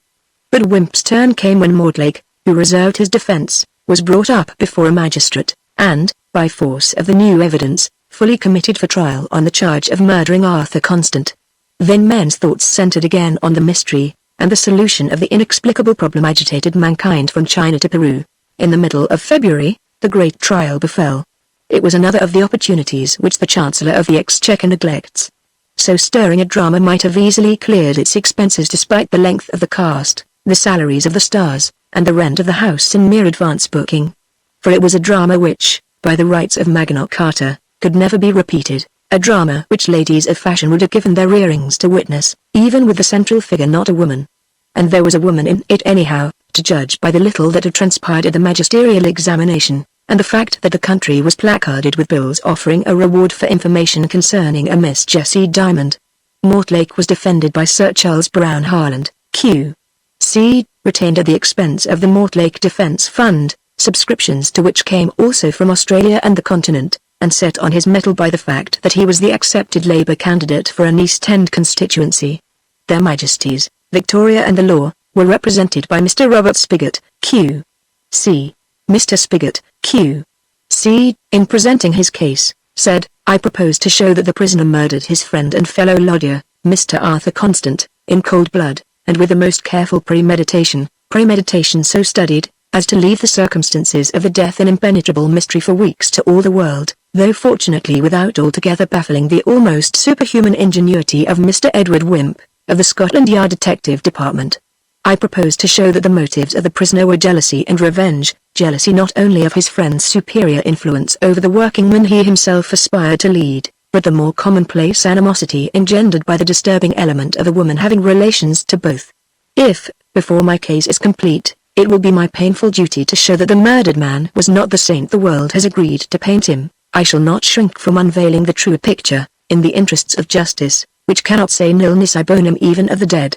I propose to show that the murder was committed by the prisoner shortly before 6:30 on the morning of December 4th, and that the prisoner having, with a remarkable ingenuity which he has shown throughout, attempted to prepare an alibi by feigning to leave London by the first train to Liverpool, returned home, got in with his latchkey through the street door, which he had left on the latch, unlocked his victim's bedroom with a key which he possessed, cut the sleeping man's throat, pocketed his razor, locked the door again, and gave it the appearance of being bolted, went downstairs, unslipped the bolt of the big lock, closed the door behind him, and got to Euston in time for the second train to Liverpool.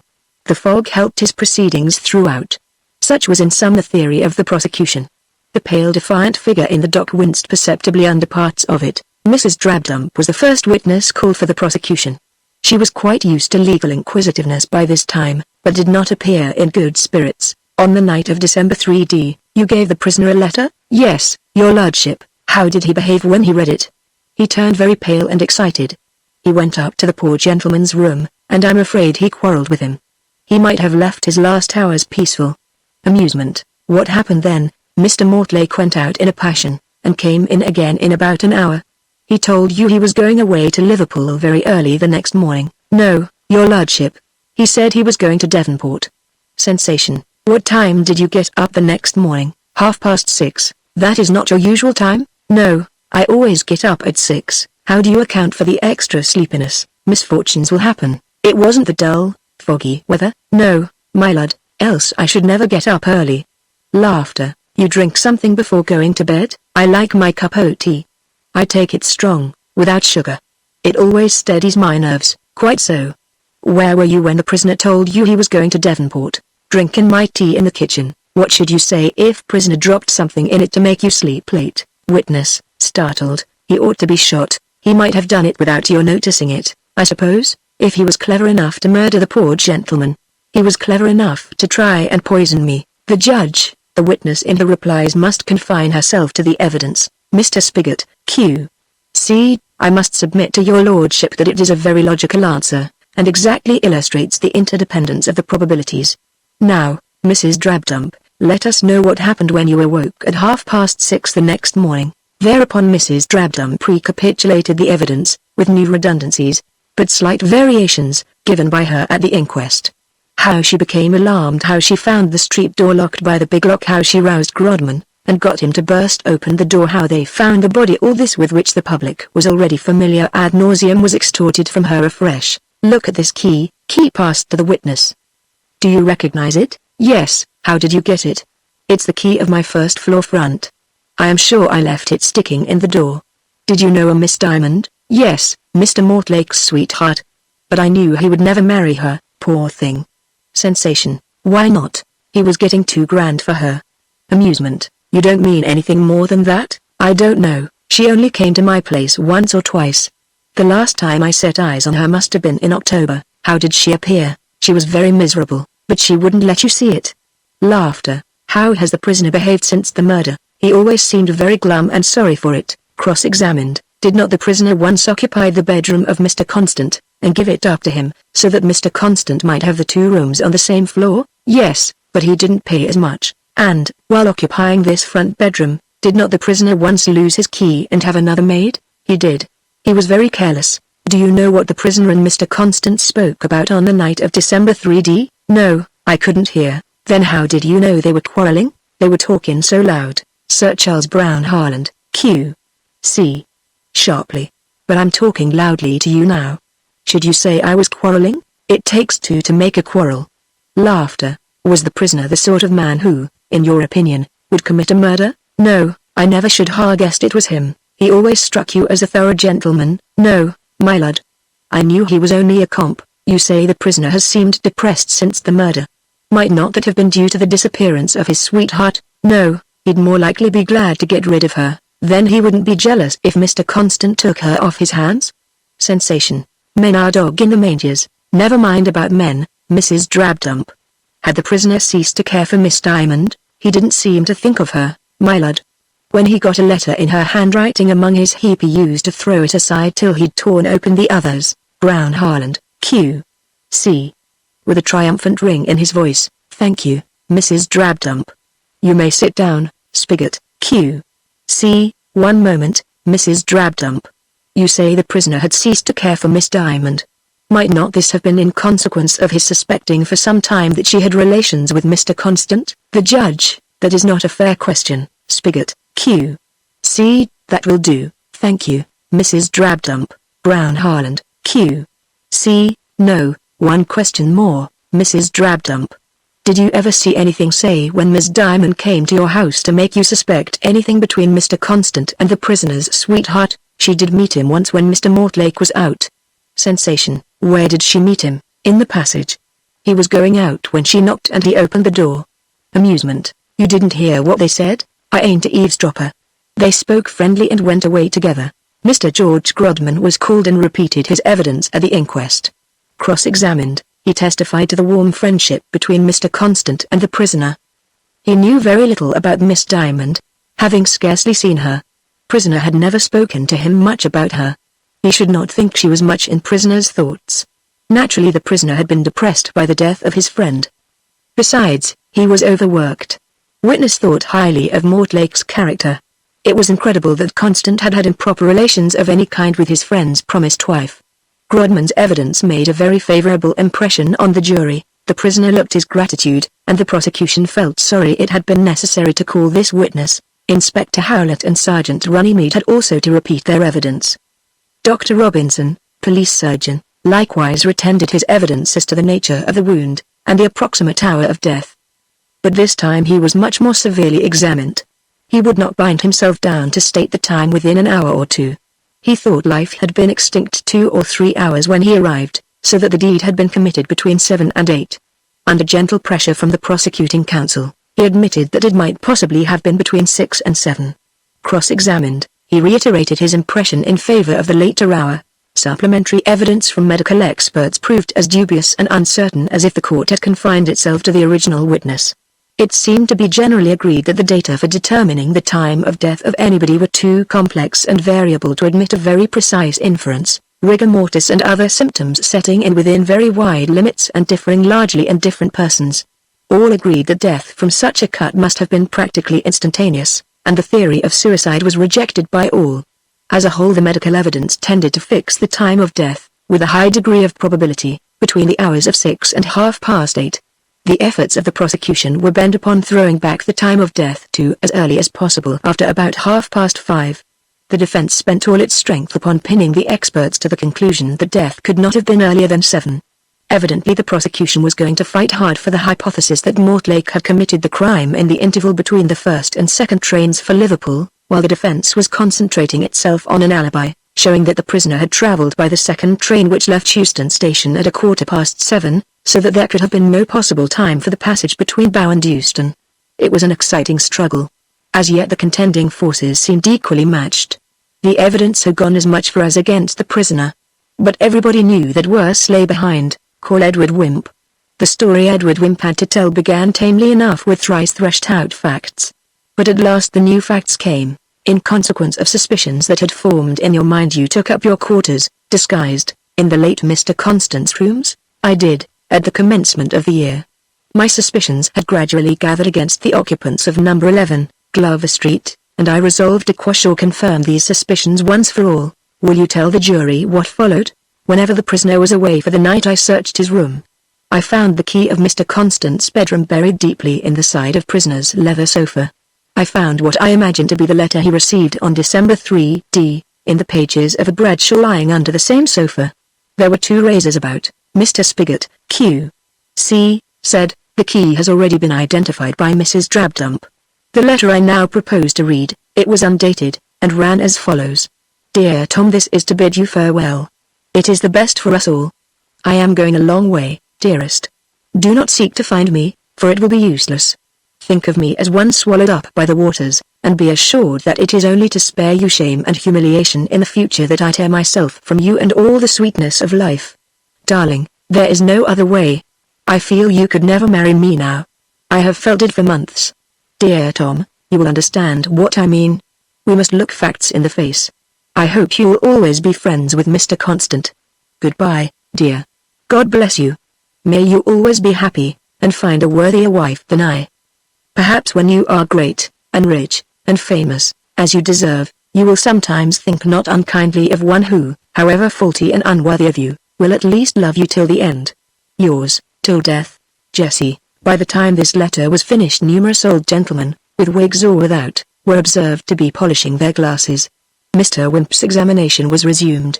After making these discoveries, what did you do? I made inquiries about Miss Diamond, and found Mr. Constant had visited her once or twice in the evening. I imagined there would be some traces of a pecuniary connection. I was allowed by the family to inspect Mr. Constant's cheque-book, and found a paid cheque made out for £25 in the name of Miss Diamond. By inquiry at the bank, I found it had been cashed on November 12th of last year. I then applied for a warrant against the prisoner, cross-examined. Do you suggest that the prisoner opened Mr. Constant's bedroom with the key you found? Certainly, Brown Harland, Q.C.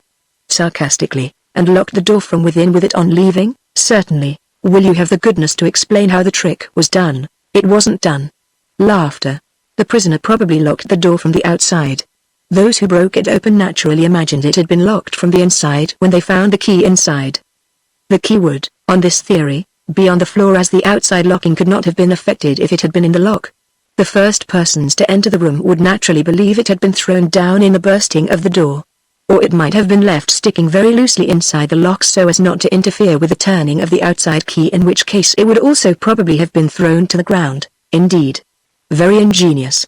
And can you also explain how the prisoner could have bolted the door within from the outside? I can. Renewed sensation. There is only one way in which it was possible, and that was, of course, a mere conjurer's illusion. To cause a locked door to appear bolted in addition, it would only be necessary for the person on the inside of the door to wrest the staple containing the bolt from the woodwork. The bolt in Mr. Constant's bedroom worked perpendicularly. When the staple was torn off, it would simply remain at rest on the pin of the bolt instead of supporting it or keeping it fixed. A person bursting open the door and finding the staple resting on the pin and torn away from the lintel of the door, would, of course, imagine he had torn it away, never dreaming the resting off had been done beforehand. Applause in court, which was instantly checked by the ushers. The counsel for the defense felt he had been entrapped in attempting to be sarcastic with the redoubtable detective. Grodman seemed green with envy. It was the one thing he had not thought of. Mrs. Drabdump, Grodman, Inspector Howlett, and Sergeant Runnymede were recalled and re-examined by the embarrassed Sir Charles Brown Harland as to the exact condition of the lock and the bolt and the position of the key. It turned out as Wimp had suggested. So prepossessed were the witnesses with the conviction that the door was locked and bolted from the inside when it was burst open that they were a little hazy about the exact details. The damage had been repaired, so that it was all a question of precise past observation. The inspector and the sergeant testified that the key was in the lock when they saw it, though both the mortise and the bolt were broken. They were not prepared to say that Wimp's theory was impossible. They would even admit it was quite possible that the staple of the bolt had been torn off beforehand. Mrs. Drabdump could give no clear account of such petty facts in view of her immediate engrossing interest in the horrible sight of the corpse. Grodman alone was positive that the key was in the door when he burst it open. No, he did not remember picking it up from the floor and putting it in. And he was certain that the staple of the bolt was not broken, from the resistance he experienced in trying to shake the upper panels of the door. By the prosecution. Don't you think, from the comparative ease with which the door yielded to your onslaught, that it is highly probable that the pin of the bolt was not in a firmly fixed staple, but in one already detached from the woodwork of the lintel? The door did not yield so easily, but you must be a Hercules. Not quite. The bolt was old, and the woodwork crumbling. The lock was new and shoddy. But I have always been a strong man. Very well, Mr. Grodman. I hope you will never appear at the music halls. Laughter. Jessie Diamond's landlady was the next witness for the prosecution. She corroborated Wimp's statements as to Constant's occasional visits, and narrated how the girl had been enlisted by the dead philanthropist as a collaborator in some of his enterprises. But the most telling portion of her evidence was the story of how, late at night, on December 3d, the prisoner called upon her and inquired wildly about the whereabouts of his sweetheart. He said he had just received a mysterious letter from Miss Diamond saying she was gone. She, the landlady, replied that she could have told him that weeks ago, as her ungrateful lodger was gone now some 3 weeks without leaving a hint behind her. In answer to his most ungentlemanly raging and raving, she told him it served him right, as he should have looked after her better, and not kept away for so long. She reminded him that there were as good fish in the sea as ever came out, and a girl of Jessie's attractions need not pine away, as she had seemed to be pining away, for lack of appreciation. He then called her a liar and left her, and she hoped never to see his face again, though she was not surprised to see it in the dock. Mr. Fitzjames Montgomery, a bank clerk, remembered cashing the check produced. He particularly remembered it, because he paid the money to a very pretty girl. She took the entire amount in gold. At this point the case was adjourned. Denzil Cantacott was the first witness called for the prosecution on the resumption of the trial. Pressed as to whether he had not told Mr. Wimp that he had overheard the prisoner denouncing Mr. Constant, he could not say. He had not actually heard the prisoner's denunciations. He might have given Mr. Wimp a false impression, but then Mr. Wimp was so prosaically literal. Laughter. Mr. Kroll had told him something of the kind. Cross-examined. He said Jessie Diamond was a rare spirit and she always reminded him of Joan of Arc. Mr. Kroll, being called, was extremely agitated. He refused to take the oath, and informed the court that the Bible was a fad. He could not swear by anything so self-contradictory. He would affirm. He could not deny, though he looked like wishing to, that the prisoner had at first been rather mistrustful of Mr. Constant, but he was certain that the feeling had quickly worn off. Yes, he was a great friend of the prisoner, but he didn't see why that should invalidate his testimony, especially as he had not taken an oath. Certainly the prisoner seemed rather depressed when he saw him on bank holiday, but it was overwork on behalf of the people and for the demolition of the fads. Several other familiars of the prisoner gave more or less reluctant testimony as to his sometime prejudice against the amateur rival labor leader. His expressions of dislike had been strong and bitter. The prosecution also produced a poster announcing that the prisoner would preside at a great meeting of clerks on December 4th. He had not turned up at this meeting nor sent any explanation. Finally, there was the evidence of the detectives who originally arrested him at Liverpool docks in view of his suspicious demeanor. This completed the case for the prosecution. Sir Charles Brown Harland, Q.C., rose with a swagger and a rustle of his silk gown, and proceeded to set forth the theory of the defense. He said he did not purpose to call any witnesses. The hypothesis of the prosecution was so inherently childish and inconsequential, and so dependent upon a bundle of interdependent probabilities that it crumbled away at the merest touch. The prisoner's character was of unblemished integrity. His last public appearance had been made on the same platform with Mr. Gladstone, and his honesty and high-mindedness had been vouched for by statesmen of the highest standing. His movements could be accounted for from hour to hour, and those with which the prosecution credited him rested on no tangible evidence whatever. He was also credited with superhuman ingenuity and diabolical cunning of which he had shown no previous symptom.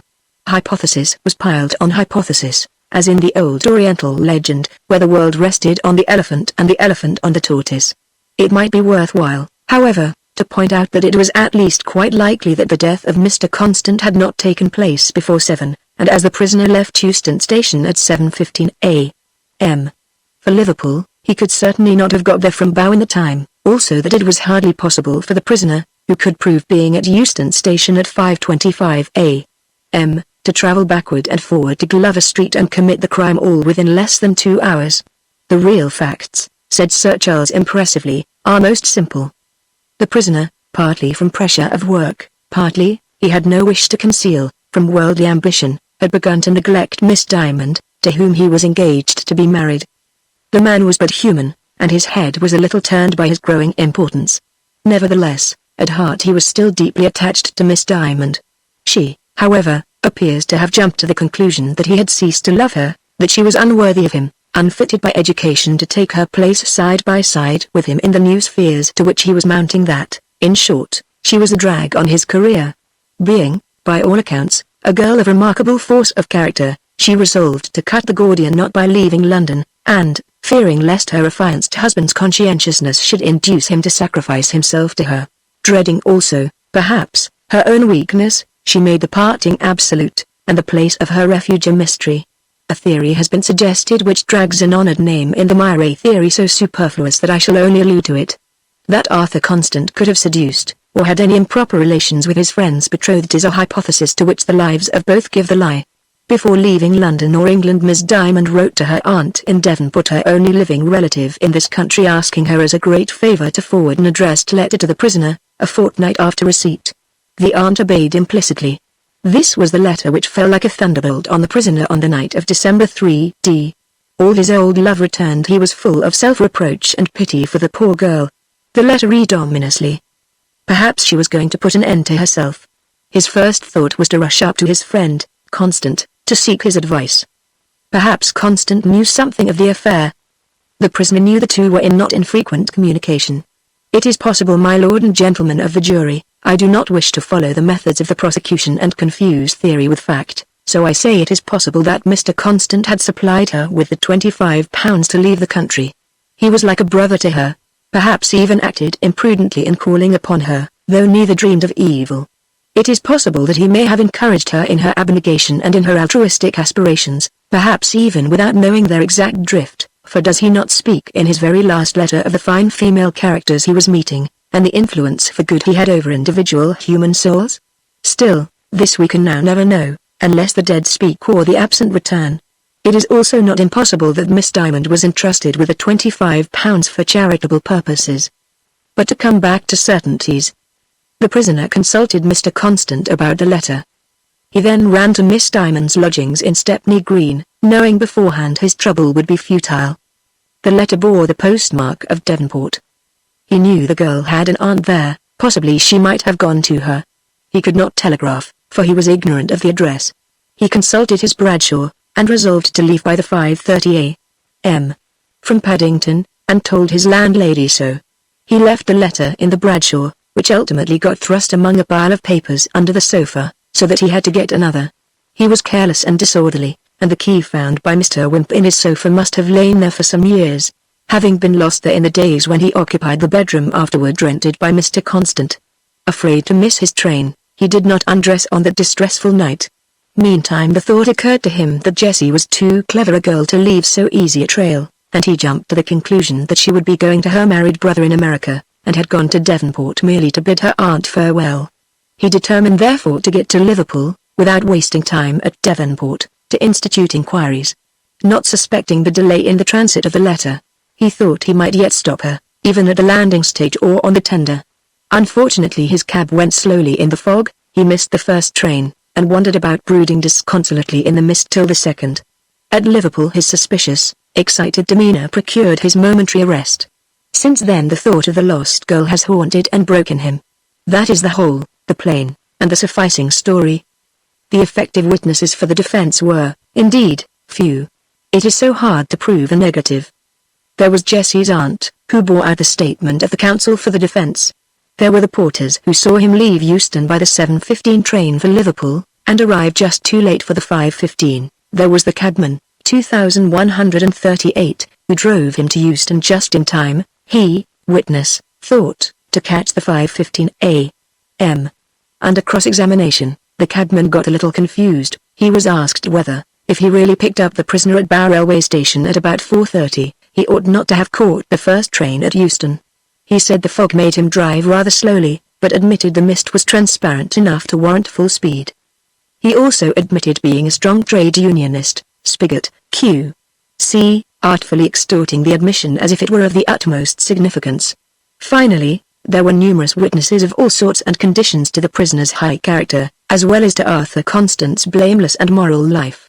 In his closing speech on the third day of the trial, Sir Charles pointed out with great exhaustiveness and cogency the flimsiness of the case for the prosecution, the number of hypotheses it involved, and their mutual interdependence. Mrs. Drabdump was a witness whose evidence must be accepted with extreme caution. The jury must remember that she was unable to dissociate her observations from her inferences, and thought that the prisoner and Mr. Constant were quarrelling merely because they were agitated. He dissected her evidence, and showed that it entirely bore out the story of the defense. He asked the jury to bear in mind that no positive evidence, whether of cabmen or others, had been given of the various and complicated movements attributed to the prisoner on the morning of December 4th, between the hours of 5:25 and 7:15 a.m., and that the most important witness on the theory of the prosecution he meant, of course, Miss Diamond had not been produced.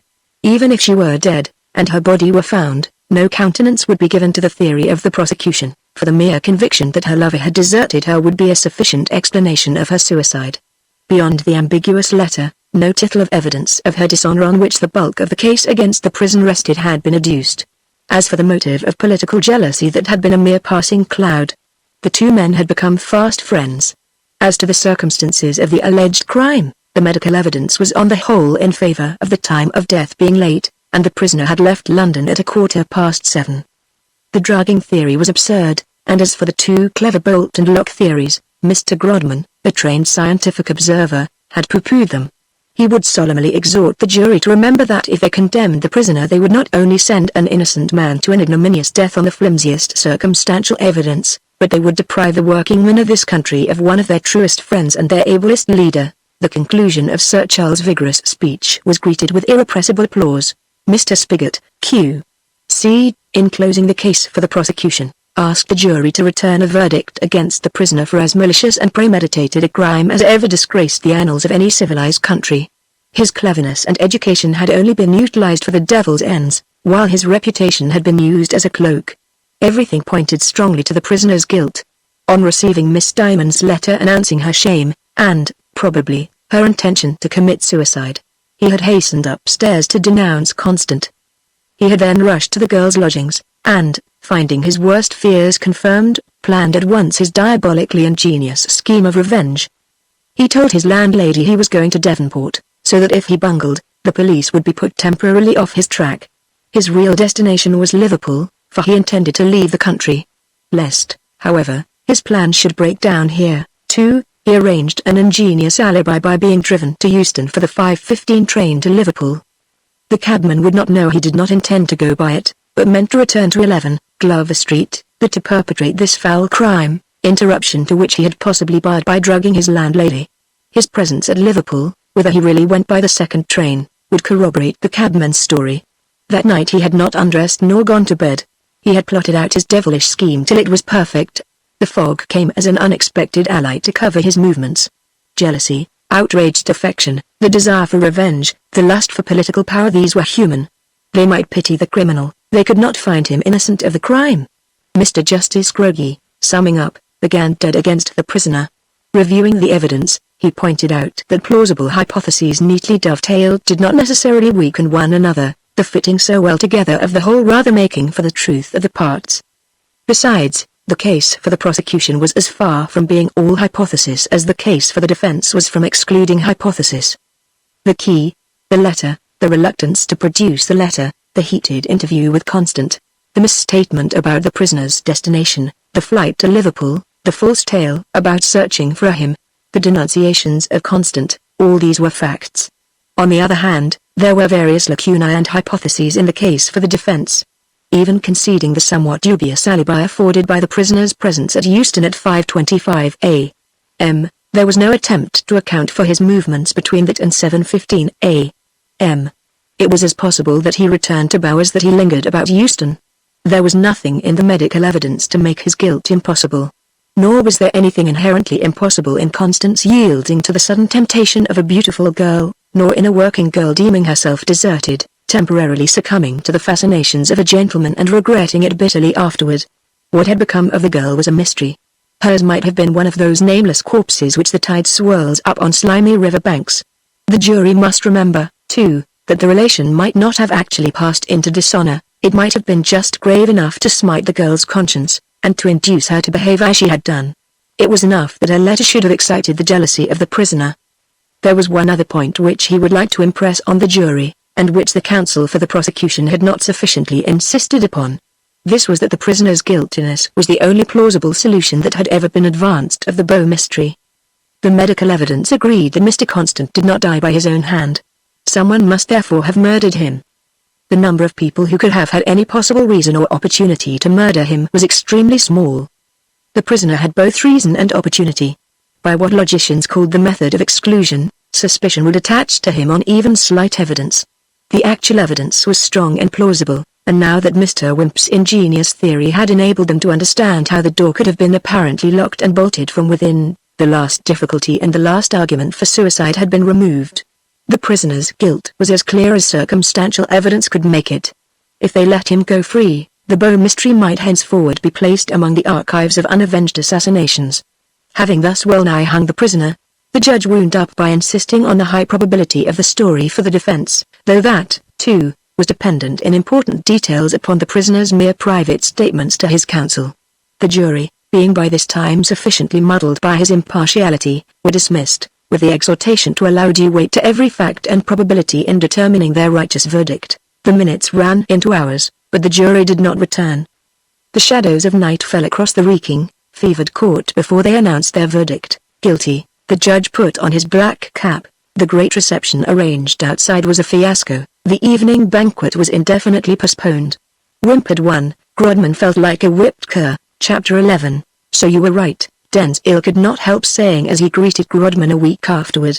I shall not live to tell the story of how you discovered the Bow murderer. Sit down, growled Grodman. Perhaps you will after all. There was a dangerous gleam in his eyes. Denzil was sorry he had spoken.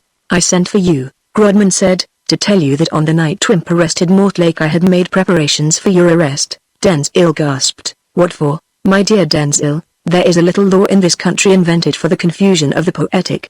The greatest exponent of the beautiful is only allowed the same number of wives as the greengrocer. I do not blame you for not being satisfied with Jane. She is a good servant but a bad mistress, but it was cruel to Kitty not to inform her that Jane had a prior right in you, and unjust to Jane not to let her know of the contract with Kitty. They both know it now well enough. Curse 'em, said the poet. Yes, your secrets are like your situations, you can't keep them long. My poor poet, I pity you betwixt the devil and the deep sea. They're a pair of harpies, each holding over me the Damocles sword of an arrest for bigamy.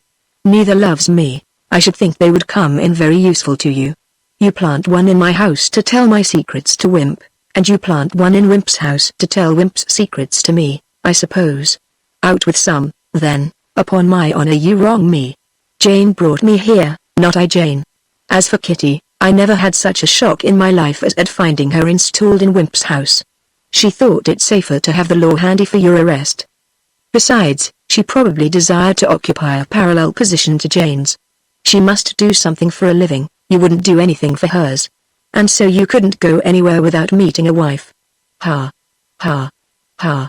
Serve you right, my polygamous poet. But why should you arrest me? Revenge, Denzil. I have been the best friend you ever had in this cold, prosaic world. You have eaten my bread, drunk my claret, written my book, smoked my cigars, and pocketed my money. And yet, when you have an important piece of information, bearing on a mystery about which I am thinking day and night, you calmly go and sell it to Wimp. I didn't, stammered Denzil. Liar.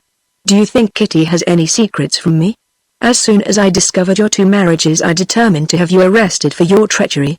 But when I found you had, as I thought, put Wimp on the wrong scent, When I felt sure that by arresting Mortlake he was going to make a greater ass of himself than even nature had been able to do, then I forgave you. I let you walk about the earth and drink freely. Now it is Wimp who crows. Everybody pats him on the back. They call him the mystery man of the Scotland Yard tribe. Poor Tom Mortlake will be hanged, and all through your telling Wimp about Jessie Diamond. It was you yourself, said Zangwill sullenly. Everybody was giving it up. But you said let us find out all that Arthur Constant did in the last few months of his life. Wimp couldn't miss stumbling on Jessie sooner or later. I'd have throttled Constant, if I had known he'd touched her, he wound up with irrelevant indignation. Grodman winced at the idea that he himself had worked ad majorem gloriam of Wimp. And yet, had not Mrs. Wimp let out as much at the Christmas dinner? What's past is past, he said gruffly. But if Tom Mortlake hangs, you'll go to Portland. How can I help Tom hanging? Help the agitation as much as you can. Write letters under all sorts of names to all the papers. Get everybody you know to sign the great petition. Find out where Jessie Diamond is, the girl who holds the proof of Tom Mortlake's innocence. You really believe him innocent? Don't be satirical, Zangwill. Haven't I taken the chair at all the meetings? Am I not the most copious correspondent of the press? I thought it was only to spite Wimp. Rubbish. It's to save poor Tom. He no more murdered Arthur Constant than you did. He laughed an unpleasant laugh. Zangwill bade him farewell, frigid with fear. Grodman was up to his ears in letters and telegrams. Somehow he had become the leader of the rescue party. Subscriptions came from all sides. The suggestions were burnt. The subscriptions acknowledged in the papers and used for hunting up the missing girl. Lucy Brent headed the list with £100. It was a fine testimony to her faith in her dead lover's honor. The release of the jury had unloosed the greater jury, which always now sits upon the smaller. Every means was taken to nullify the value of the palladium of British liberty. The foreman and the jurors were interviewed. The judge was judged, and by those who were no judges. The Home Secretary, who had done nothing beyond accepting office under the Crown, was vituperated, and sundry provincial persons wrote confidentially to the Queen. Arthur Constant's backsliding cheered many by convincing them that others were as bad as themselves, and well-to-do tradesmen saw in Mortlake's wickedness the pernicious effects of socialism. A dozen new theories were afloat. Constant had committed suicide by esoteric Buddhism, as witness his devotion to Blavatsky, or he had been murdered by his Mahatma, or victimized by hypnotism, mesmerism, somnambulism, and other weird abstractions. Grodman's great point was Jessie Diamond must be produced, dead or alive. The electric current scoured the civilized world in search of her.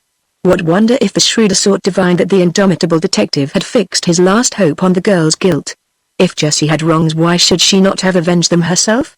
Did she not always remind the poet of Joan of Arc? Another week passed, the shadow of the gallows crept over the days. On, remorselessly drawing nearer, as the last ray of hope sank below the horizon. The Home Secretary remained inflexible. The great petitions discharged their signatures at him in vain. He was a conservative, sternly conscientious, and the mere insinuation that his obstinacy was due to the politics of the condemned only hardened him against the temptation of a cheap reputation for magnanimity. He would not even grant a respite, to increase the chances of the discovery of Jessie Diamond. In the last of the 3 weeks there was a final monster meeting of protest.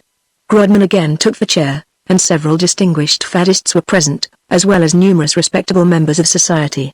The Home Secretary acknowledged the receipt of their resolutions. The trade unions were divided in their allegiance, some whispered of faith and hope, others of financial defalcations. The former essayed to organize a procession and an indignation meeting on the Sunday preceding the Tuesday fixed for the execution, but it fell through on a rumor of confession. The Monday papers contained a last masterly letter from Grodman exposing the weakness of the evidence, but they knew nothing of a confession. The prisoner was mute and disdainful, professing little regard for a life empty of love and burdened with self-reproach. He refused to see clergymen. He was accorded an interview with Miss Brent in the presence of a jailer, and solemnly asseverated his respect for her dead lover's memory. Monday buzzed with rumors. The evening papers chronicled them hour by hour. A poignant anxiety was abroad. The girl would be found. Some miracle would happen. A reprieve would arrive. The sentence would be commuted. But the short day darkened into night even as Mortlake's short day was darkening. And the shadow of the gallows crept on and seemed to mingle with the twilight. Kroll stood at the door of his shop, unable to work. His big grey eyes were heavy with unshed tears. The dingy wintry road seemed one vast cemetery, the street lamps twinkled like corpse lights. The confused sounds of the street life reached his ears from another world. He did not see the people who flitted to and fro amid the gathering shadows of the cold, dreary night. One ghastly vision flashed and faded and flashed upon the background of the duskiness. Zangwill stood beside him, smoking in silence. A cold fear was at his heart. That terrible Grodman.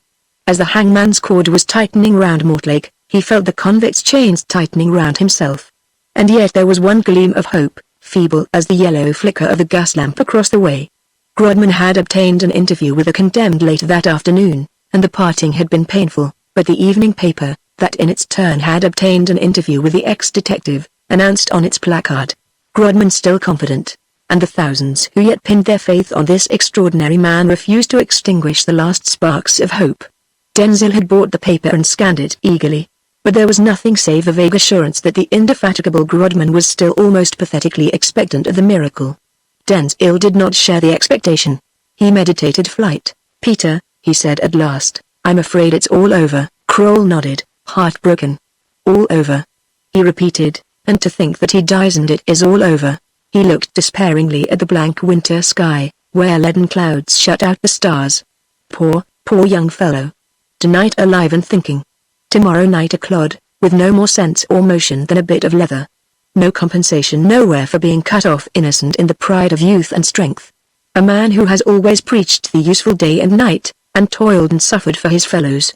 Where's the justice of it, where's the justice of it? He demanded fiercely. Again his wet eyes wandered upward toward heaven, that heaven away from which the soul of a dead saint at the antipodes was speeding into infinite space. Well, where was the justice for Arthur Constant if he, too, was innocent? Said Zangwill. "Really, Peter, I don't see why you should take it for granted that Tom is so dreadfully injured. Your horny-handed labor leaders are, after all, men of no aesthetic refinement, with no sense of the beautiful. You cannot expect them to be exempt from the coarser forms of crime. Humanity must look to for other leaders, to the seers and the poets. Cantacot, if you say Tom's guilty I'll knock you down." The little cobbler turned upon his tall friend like a roused lion. Then he added, "I beg your pardon, Cantacot, I don't mean that. After all, I've no grounds. The judge is an honest man, and with gifts I can't lay claim to. But I believe in Tom with all my heart. And if Tom is guilty I believe in the cause of the people with all my heart all the same. The fads are doomed to death, they may be reprieved, but they must die at last." He drew a deep sigh, and looked along the dreary road. It was quite dark now, but by the light of the lamps and the gas in the shop windows the dull, monotonous road lay revealed in all its sordid, familiar outlines, with its long stretches of chill pavement, its unlovely architecture, and its endless stream of prosaic pedestrians. A sudden consciousness of the futility of his existence pierced the little cobbler like an icy wind. He saw his own life, and 100 million lives like his, swelling and breaking like bubbles on a dark ocean, unheeded, uncared for. A newsboy passed along, clamoring the Bow murderer, preparations for the execution. A terrible shudder shook the cobbler's frame. His eyes ranged sightlessly after the boy. The merciful tears filled them at last. "The cause of the people," he murmured, brokenly, "I believe in the cause of the people. There is nothing else." "Peter, come into tea, you'll catch cold," said Mrs. Kroll. Zangwill went into tea and Peter followed. Meantime, round the house of the Home Secretary, who was in town, an ever-augmenting crowd was gathered, eager to catch the first whisper of a reprieve. The house was guarded by a cordon of police, for there was no inconsiderable danger of a popular riot. At times a section of the crowd groaned and hooted. Once a volley of stones was discharged at the windows. The newsboys were busy vending their special editions, and the reporters struggled through the crowd, clutching descriptive pencils, and ready to rush off to telegraph offices should anything extra special occur. Telegraph boys were coming up every now and again with threats, messages, petitions and exhortations from all parts of the country to the unfortunate Home Secretary, who was striving to keep his aching head cool as he went through the voluminous evidence for the last time and pondered over the more important letters which the greater jury had contributed to the obscuration of the problem. Grodman's letter in that morning's paper shook him most. Under his scientific analysis the circumstantial chain seemed forged of painted cardboard. Then the poor man read the judge's summing up, and the chain became tempered steel. The noise of the crowd outside broke upon his ear in his study like the roar of a distant ocean. The more the rabble hooted him, the more he essayed to hold scrupulously the scales of life and death. And the crowd grew and grew, as men came away from their work. There were many that loved the man who lay in the jaws of death, and a spirit of mad revolt surged in their breasts. And the sky was grey, and the bleak night deepened and the shadow of the gallows crept on. Suddenly a strange inarticulate murmur spread through the crowd, a vague whisper of no one knew what. Something had happened. Somebody was coming. A second later and one of the outskirts of the throng was agitated, and a convulsive cheer went up from it, and was taken up infectiously all along the street. The crowd parted. A hansom dashed through the center. "Grodman! Grodman!" shouted those who recognized the occupant. "Grodman! Hurrah!" Grodman was outwardly calm and pale, but his eyes glittered. He waved his hand encouragingly as the hansom dashed up to the door, cleaving the turbulent crowd as a canoe cleaves the waters. Grodman sprang out. The constables at the portal made way for him respectfully. He knocked imperatively. The door was opened cautiously. A boy rushed up and delivered a telegram. Grodman forced his way in, gave his name, and insisted on seeing the Home Secretary on a matter of life and death. Those near the door heard his words and cheered, and the crowd divined the good omen, and the air throbbed with cannonades of joyous sound. The cheers rang in Grodman's ears as the door slammed behind him. The reporters struggled to the front.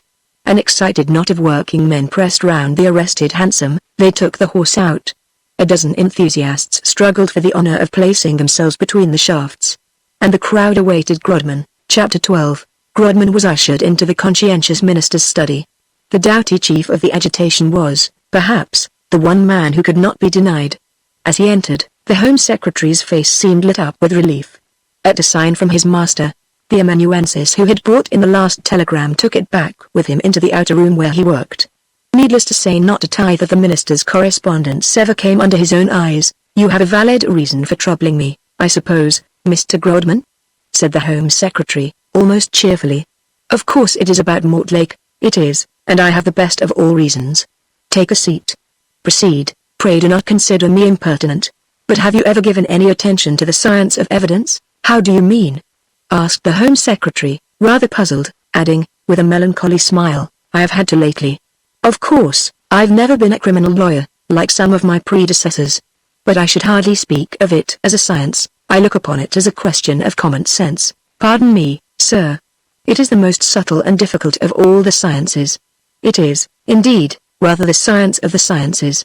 What is the whole of inductive logic, as laid down, say, by Bacon and Mill, but an attempt to appraise the value of evidence, the said evidence being the trails left by the Creator, so to speak. The Creator has, I say it in all reverence, drawn a myriad red herrings across the track, but the true scientist refuses to be baffled by superficial appearances in detecting the secrets of nature. The vulgar herd catches at the gross apparent fact, but the man of insight knows that what lies on the surface does lie. Very interesting, Mr. Grodman, but really, bear with me, sir. The science of evidence being thus so extremely subtle, and demanding the most acute and trained observation of facts, the most comprehensive understanding of human psychology, is naturally given over to professors who have not the remotest idea that things are not what they seem, and that everything is other than it appears, to professors, most of whom, by their year-long devotion to the shop counter or the desk, have acquired an intimate acquaintance with all the infinite shades and complexities of things and human nature. When 12 of these professors are put in a box, it is called a jury. When one of these professors is put in a box by himself, he is called a witness. The retailing of evidence, the observation of the facts, is given over to people who go through their lives without eyes. The appreciation of evidence, the judging of these facts, is surrendered to people who may possibly be adepts in weighing out pounds of sugar. Apart from their sheer inability to fulfill either function to observe, or to judge, their observation and their judgment alike are vitiated by all sorts of irrelevant prejudices. You are attacking trial by jury, not necessarily. I am prepared to accept that scientifically, on the ground that, as there are, as a rule, only two alternatives, the balance of probability is slightly in favor of the true decision being come to. Then, in cases where experts like myself have got up the evidence, the jury can be made to see through trained eyes. The Home Secretary tapped impatiently with his foot. "I can't listen to abstract theorizing," he said. "Have you any fresh concrete evidence, sir?" "Everything depends on our getting down to the root of the matter. What percentage of average evidence should you think is thorough, plain, simple, unvarnished fact, the truth, the whole truth, and nothing but the truth?" 50, said the minister, humoring him a little. "Not 5. I say nothing of lapses of memory, of inborn defects of observational power, though the suspiciously precise recollection of dates and events possessed by ordinary witnesses in important trials taking place years after the occurrences involved, is one of the most amazing things in the curiosities of modern jurisprudence. I defy you, sir, to tell me what you had for dinner last Monday, or what exactly you were saying and doing at 5 o'clock last Tuesday afternoon. Nobody whose life does not run in mechanical grooves can do anything of the sort, unless, of course, the facts have been very impressive. But this by the way. The great obstacle to veracious observation is the element of prepossession in all vision. Has it ever struck you, sir, that we never see anyone more than once, if that? The first time we meet a man we may possibly see him as he is, the second time our vision is colored and modified by the memory of the first. Do our friends appear to us as they appear to strangers? Do our rooms, our furniture, our pipes strike our eye as they would strike the eye of an outsider, looking on them for the first time? Can a mother see her babe's ugliness, or a lover his mistress' shortcomings, though they stare everybody else in the face? Can we see ourselves as others see us? No, habit, prepossession changes all. The mind is a large factor of every so-called external fact. The eye sees, sometimes, what it wishes to see, more often what it expects to see. You follow me, sir? The Home Secretary nodded his head less impatiently. He was beginning to be interested. The hubbub from without broke faintly upon their ears. To give you a definite example, Mr. Wimp says that when I burst open the door of Mr. Constant's room on the morning of December 4th, and saw that the staple of the bolt had been wrested by the pin from the lintel, I jumped at once to the conclusion that I had broken the bolt. Now I admit that this was so, only in things like this you do not seem to conclude, you jump so fast that you see, or seem to. On the other hand, when you see a standing ring of fire produced by whirling a burning stick, you do not believe in its continuous existence. It is the same when witnessing a legerdemain performance. Seeing is not always believing, despite the proverb, but believing is often seeing. It is not to the point that in that little matter of the door Wimp was as hopelessly and incurably wrong as he has been in everything all along. Though the door was securely bolted, I confess that I should have seen that I had broken the bolt in forcing the door, even if it had been broken beforehand. Never once since December 4th did this possibility occur to me, till Wimp with perverted ingenuity suggested it. If this is the case with a trained observer, one moreover fully conscious of this ineradicable tendency of the human mind, how must it be with an untrained observer? Come to the point, said the Home Secretary, putting out his hand as if it itched to touch the bell on the writing table, such as, went on Grodman imperturbably, such as Mrs. Drabdump. That worthy person is unable, by repeated violent knocking, to arouse her lodger who yet desires to be aroused. She becomes alarmed, she rushes across to get my assistance. I burst open the door. What do you think the good lady expected to see? Mr. Constant murdered, I suppose, murmured the Home Secretary, wonderingly. Exactly. And so she saw it. And what should you think was the condition of Arthur Constant when the door yielded to my violent exertions and flew open? Why, was he not dead? Gasped the Home Secretary, his heart fluttering violently. Dead? A young, healthy fellow like that. When the door flew open, Arthur Constant was sleeping the sleep of the just. It was a very deep sleep, of course, else the blows at his door would long since have awakened him. But all the while Mrs. Drabdump's fancy was picturing her lodger cold and stark. The poor young fellow was lying in bed in a nice warm sleep. You mean to say you found Arthur Constant alive, as you were last night? The minister was silent, striving confusedly to take in the situation. Outside the crowd was cheering again. It was probably to pass the time. Then, when was he murdered? Immediately afterward. By whom? Well, that is, if you will pardon me, not a very intelligent question. Science and common sense are in accord for once. Try the method of exhaustion. It must have been either by Mrs. Drabdump or by myself. You mean to say that Mrs. Drabdump, poor dear Mrs. Drabdump, you don't deserve this of your Home Secretary. The idea of that good lady, it was you. Calm yourself, my dear Home Secretary. There is nothing to be alarmed at. It was a solitary experiment, and I intend it to remain so. The noise without grew louder. 3 cheers for Grodman. Hip, hip, hip, hooray, fell faintly on their ears. But the minister, pallid and deeply moved, touched the bell. The Home Secretary's Home Secretary appeared. He looked at the great man's agitated face with suppressed surprise. Thank you for calling in your amanuensis, said Grodman. I intended to ask you to lend me his services. I suppose he can write shorthand. The minister nodded, speechless. That is well. I intend this statement to form the basis of an appendix to the 25th edition sort of silver wedding of my book, Criminals I Have Caught. Mr. Zangwill Cantercot, who, by the will I have made today, is appointed my literary executor, will have the task of working it up with literary and dramatic touches after the model of the other chapters of my book. I have every confidence he will be able to do me as much justice, from a literary point of view, as you, sir, no doubt will from a legal. I feel certain he will succeed in catching the style of the other chapters to perfection. Templeton, whispered the Home Secretary, this man may be a lunatic. The effort to solve the Big Bow mystery may have addled his brain. Still, he added aloud, it will be as well for you to take down his statement in shorthand. Thank you, sir, said Grodman, heartily. Ready, Mr. Templeton? Here goes. My career till I left the Scotland Yard Detective Department is known to all the world. Is that too fast for you, Mr. Templeton? A little? Well, I'll go slower, but pull me up if I forget to keep the brake on.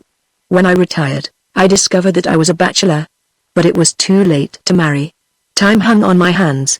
The preparation of my book, Criminals I Have Caught, kept me occupied for some months. When it was published I had nothing more to do but think. I had plenty of money, and it was safely invested, there was no call for speculation. The future was meaningless to me, I regretted I had not elected to die in harness. As idle old men must, I lived in the past. I went over and over again my ancient exploits, I reread my book.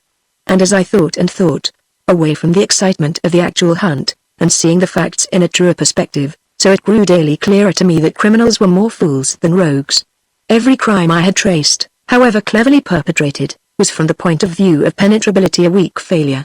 Traces and trails were left on all sides, ragged edges, rough-hewn corners, in short, the job was botched, artistic completeness unattained.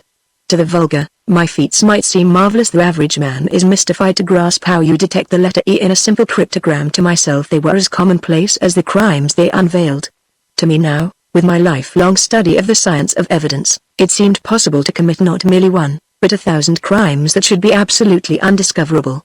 And yet criminals would go on sinning, and giving themselves away, in the same old grooves. No originality, no dash, no individual insight, no fresh conception.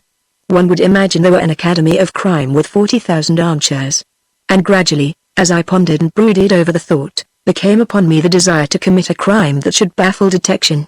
I could invent hundreds of such crimes, and please myself by imagining them done, but would they really work out in practice? Evidently the sole performer of my experiment must be myself, the subject whom or what accident should determine. I itched to commence with murder, to tackle the stiffest problems first, and I burned to startle and baffle the world, especially the world of which I had ceased to be. Outwardly I was calm, and spoke to the people about me as usual. Inwardly I was on fire with a consuming scientific passion. I sported with my pet theories, and fitted them mentally on everyone I met. Every friend or acquaintance I sat and gossiped with, I was plotting how to murder without leaving a clue. There is not one of my friends or acquaintances I have not done away with in thought. There is no public man, have no fear, my dear Home Secretary, I have not planned to assassinate secretly, mysteriously, unintelligibly, undiscoverably. Ah, how I could give the stock criminals points with their second-hand motives, their conventional conceptions, their commonplace details, their lack of artistic feeling and restraint.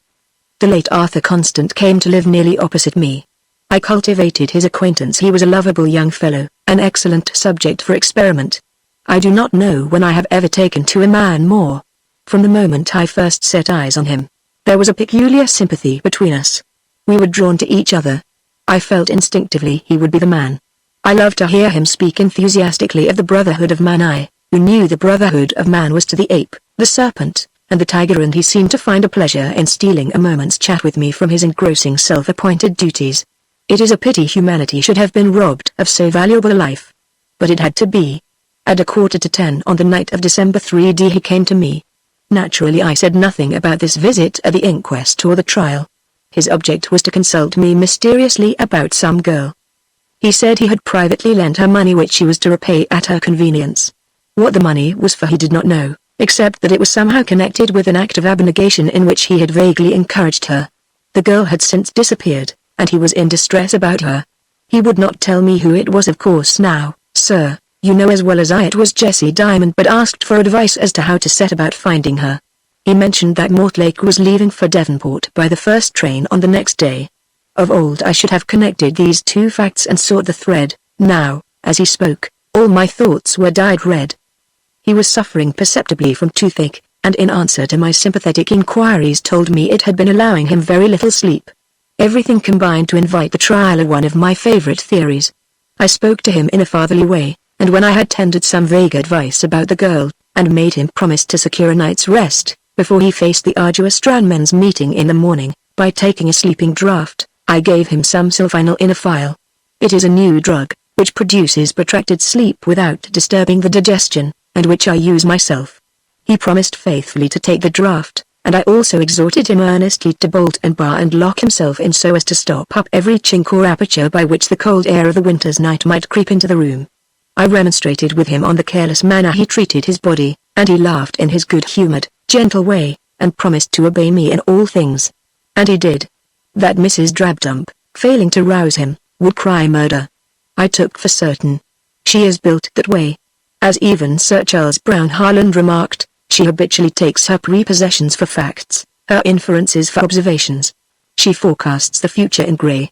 Most women of Mrs. Drabdump's class would have behaved as she did. She happened to be a peculiarly favourable specimen for working on by suggestion, but I would have undertaken to produce the same effect on almost any woman under similar conditions. The only uncertain link in the chain was, would Mrs. Drabdump rush across to get me to break open the door? Women always rush for a man. I was well nigh the nearest, and certainly the most authoritative man in the street, and I took it for granted she would. But suppose she hadn't? The Home Secretary could not help asking. Then the murder wouldn't have happened, that's all. In due course Arthur Constant would have awoke, or somebody else breaking open the door would have found him sleeping, no harm done, nobody any the wiser. I could hardly sleep myself that night. The thought of the extraordinary crime I was about to commit a burning curiosity to know whether Wimp would detect the modus operandi, the prospect of sharing the feelings of murderers with whom I had been in contact all my life without being in touch with the terrible joys of their inner life, the fear lest I should be too fast asleep to hear Mrs. Drabdump's knock. These things agitated me and disturbed my rest. I lay tossing on my bed, planning every detail of poor Constant's end. The hours dragged slowly and wretchedly on toward the misty dawn. I was racked with suspense. Was I to be disappointed after all? At last the welcome sound came, the rat-tat-tat of murder. The echoes of that knock are yet in my ear. Come over and kill him. I put my night-capped head out to the window and told her to wait for me. I dressed hurriedly, took my razor, and went across to 11 Glover Street.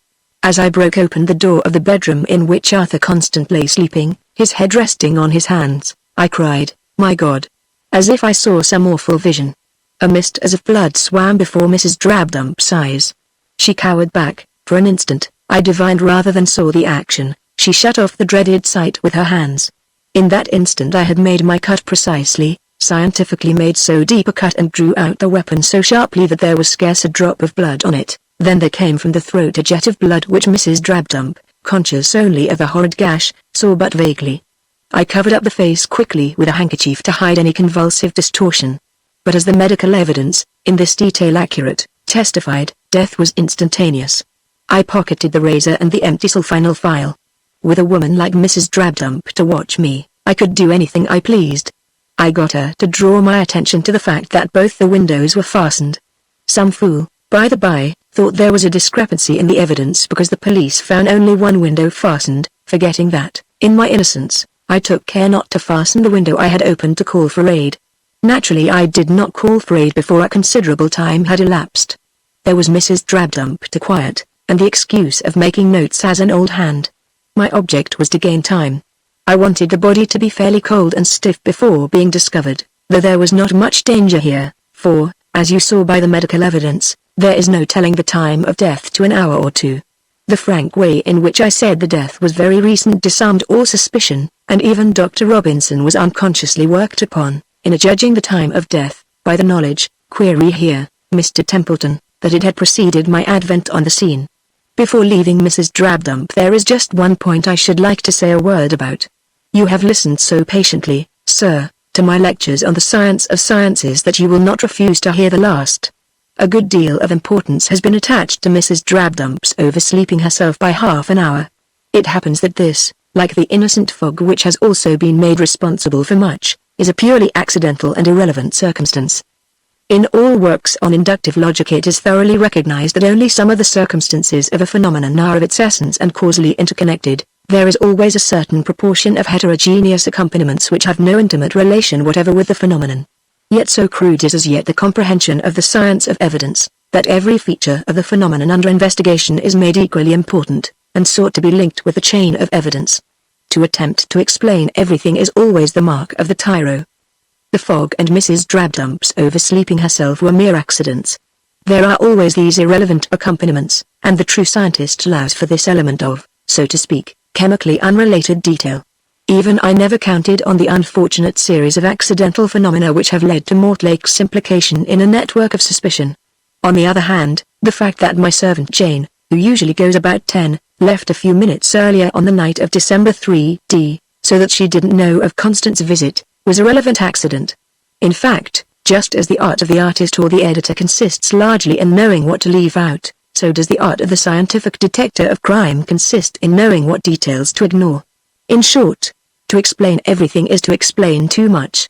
And too much is worse than too little. To return to my experiment. My success exceeded my wildest dreams. None had an inkling of the truth. The insolubility of the Big Bow mystery teased the acutest minds in Europe and the civilized world. That a man could have been murdered in a thoroughly inaccessible room savored of the ages of magic.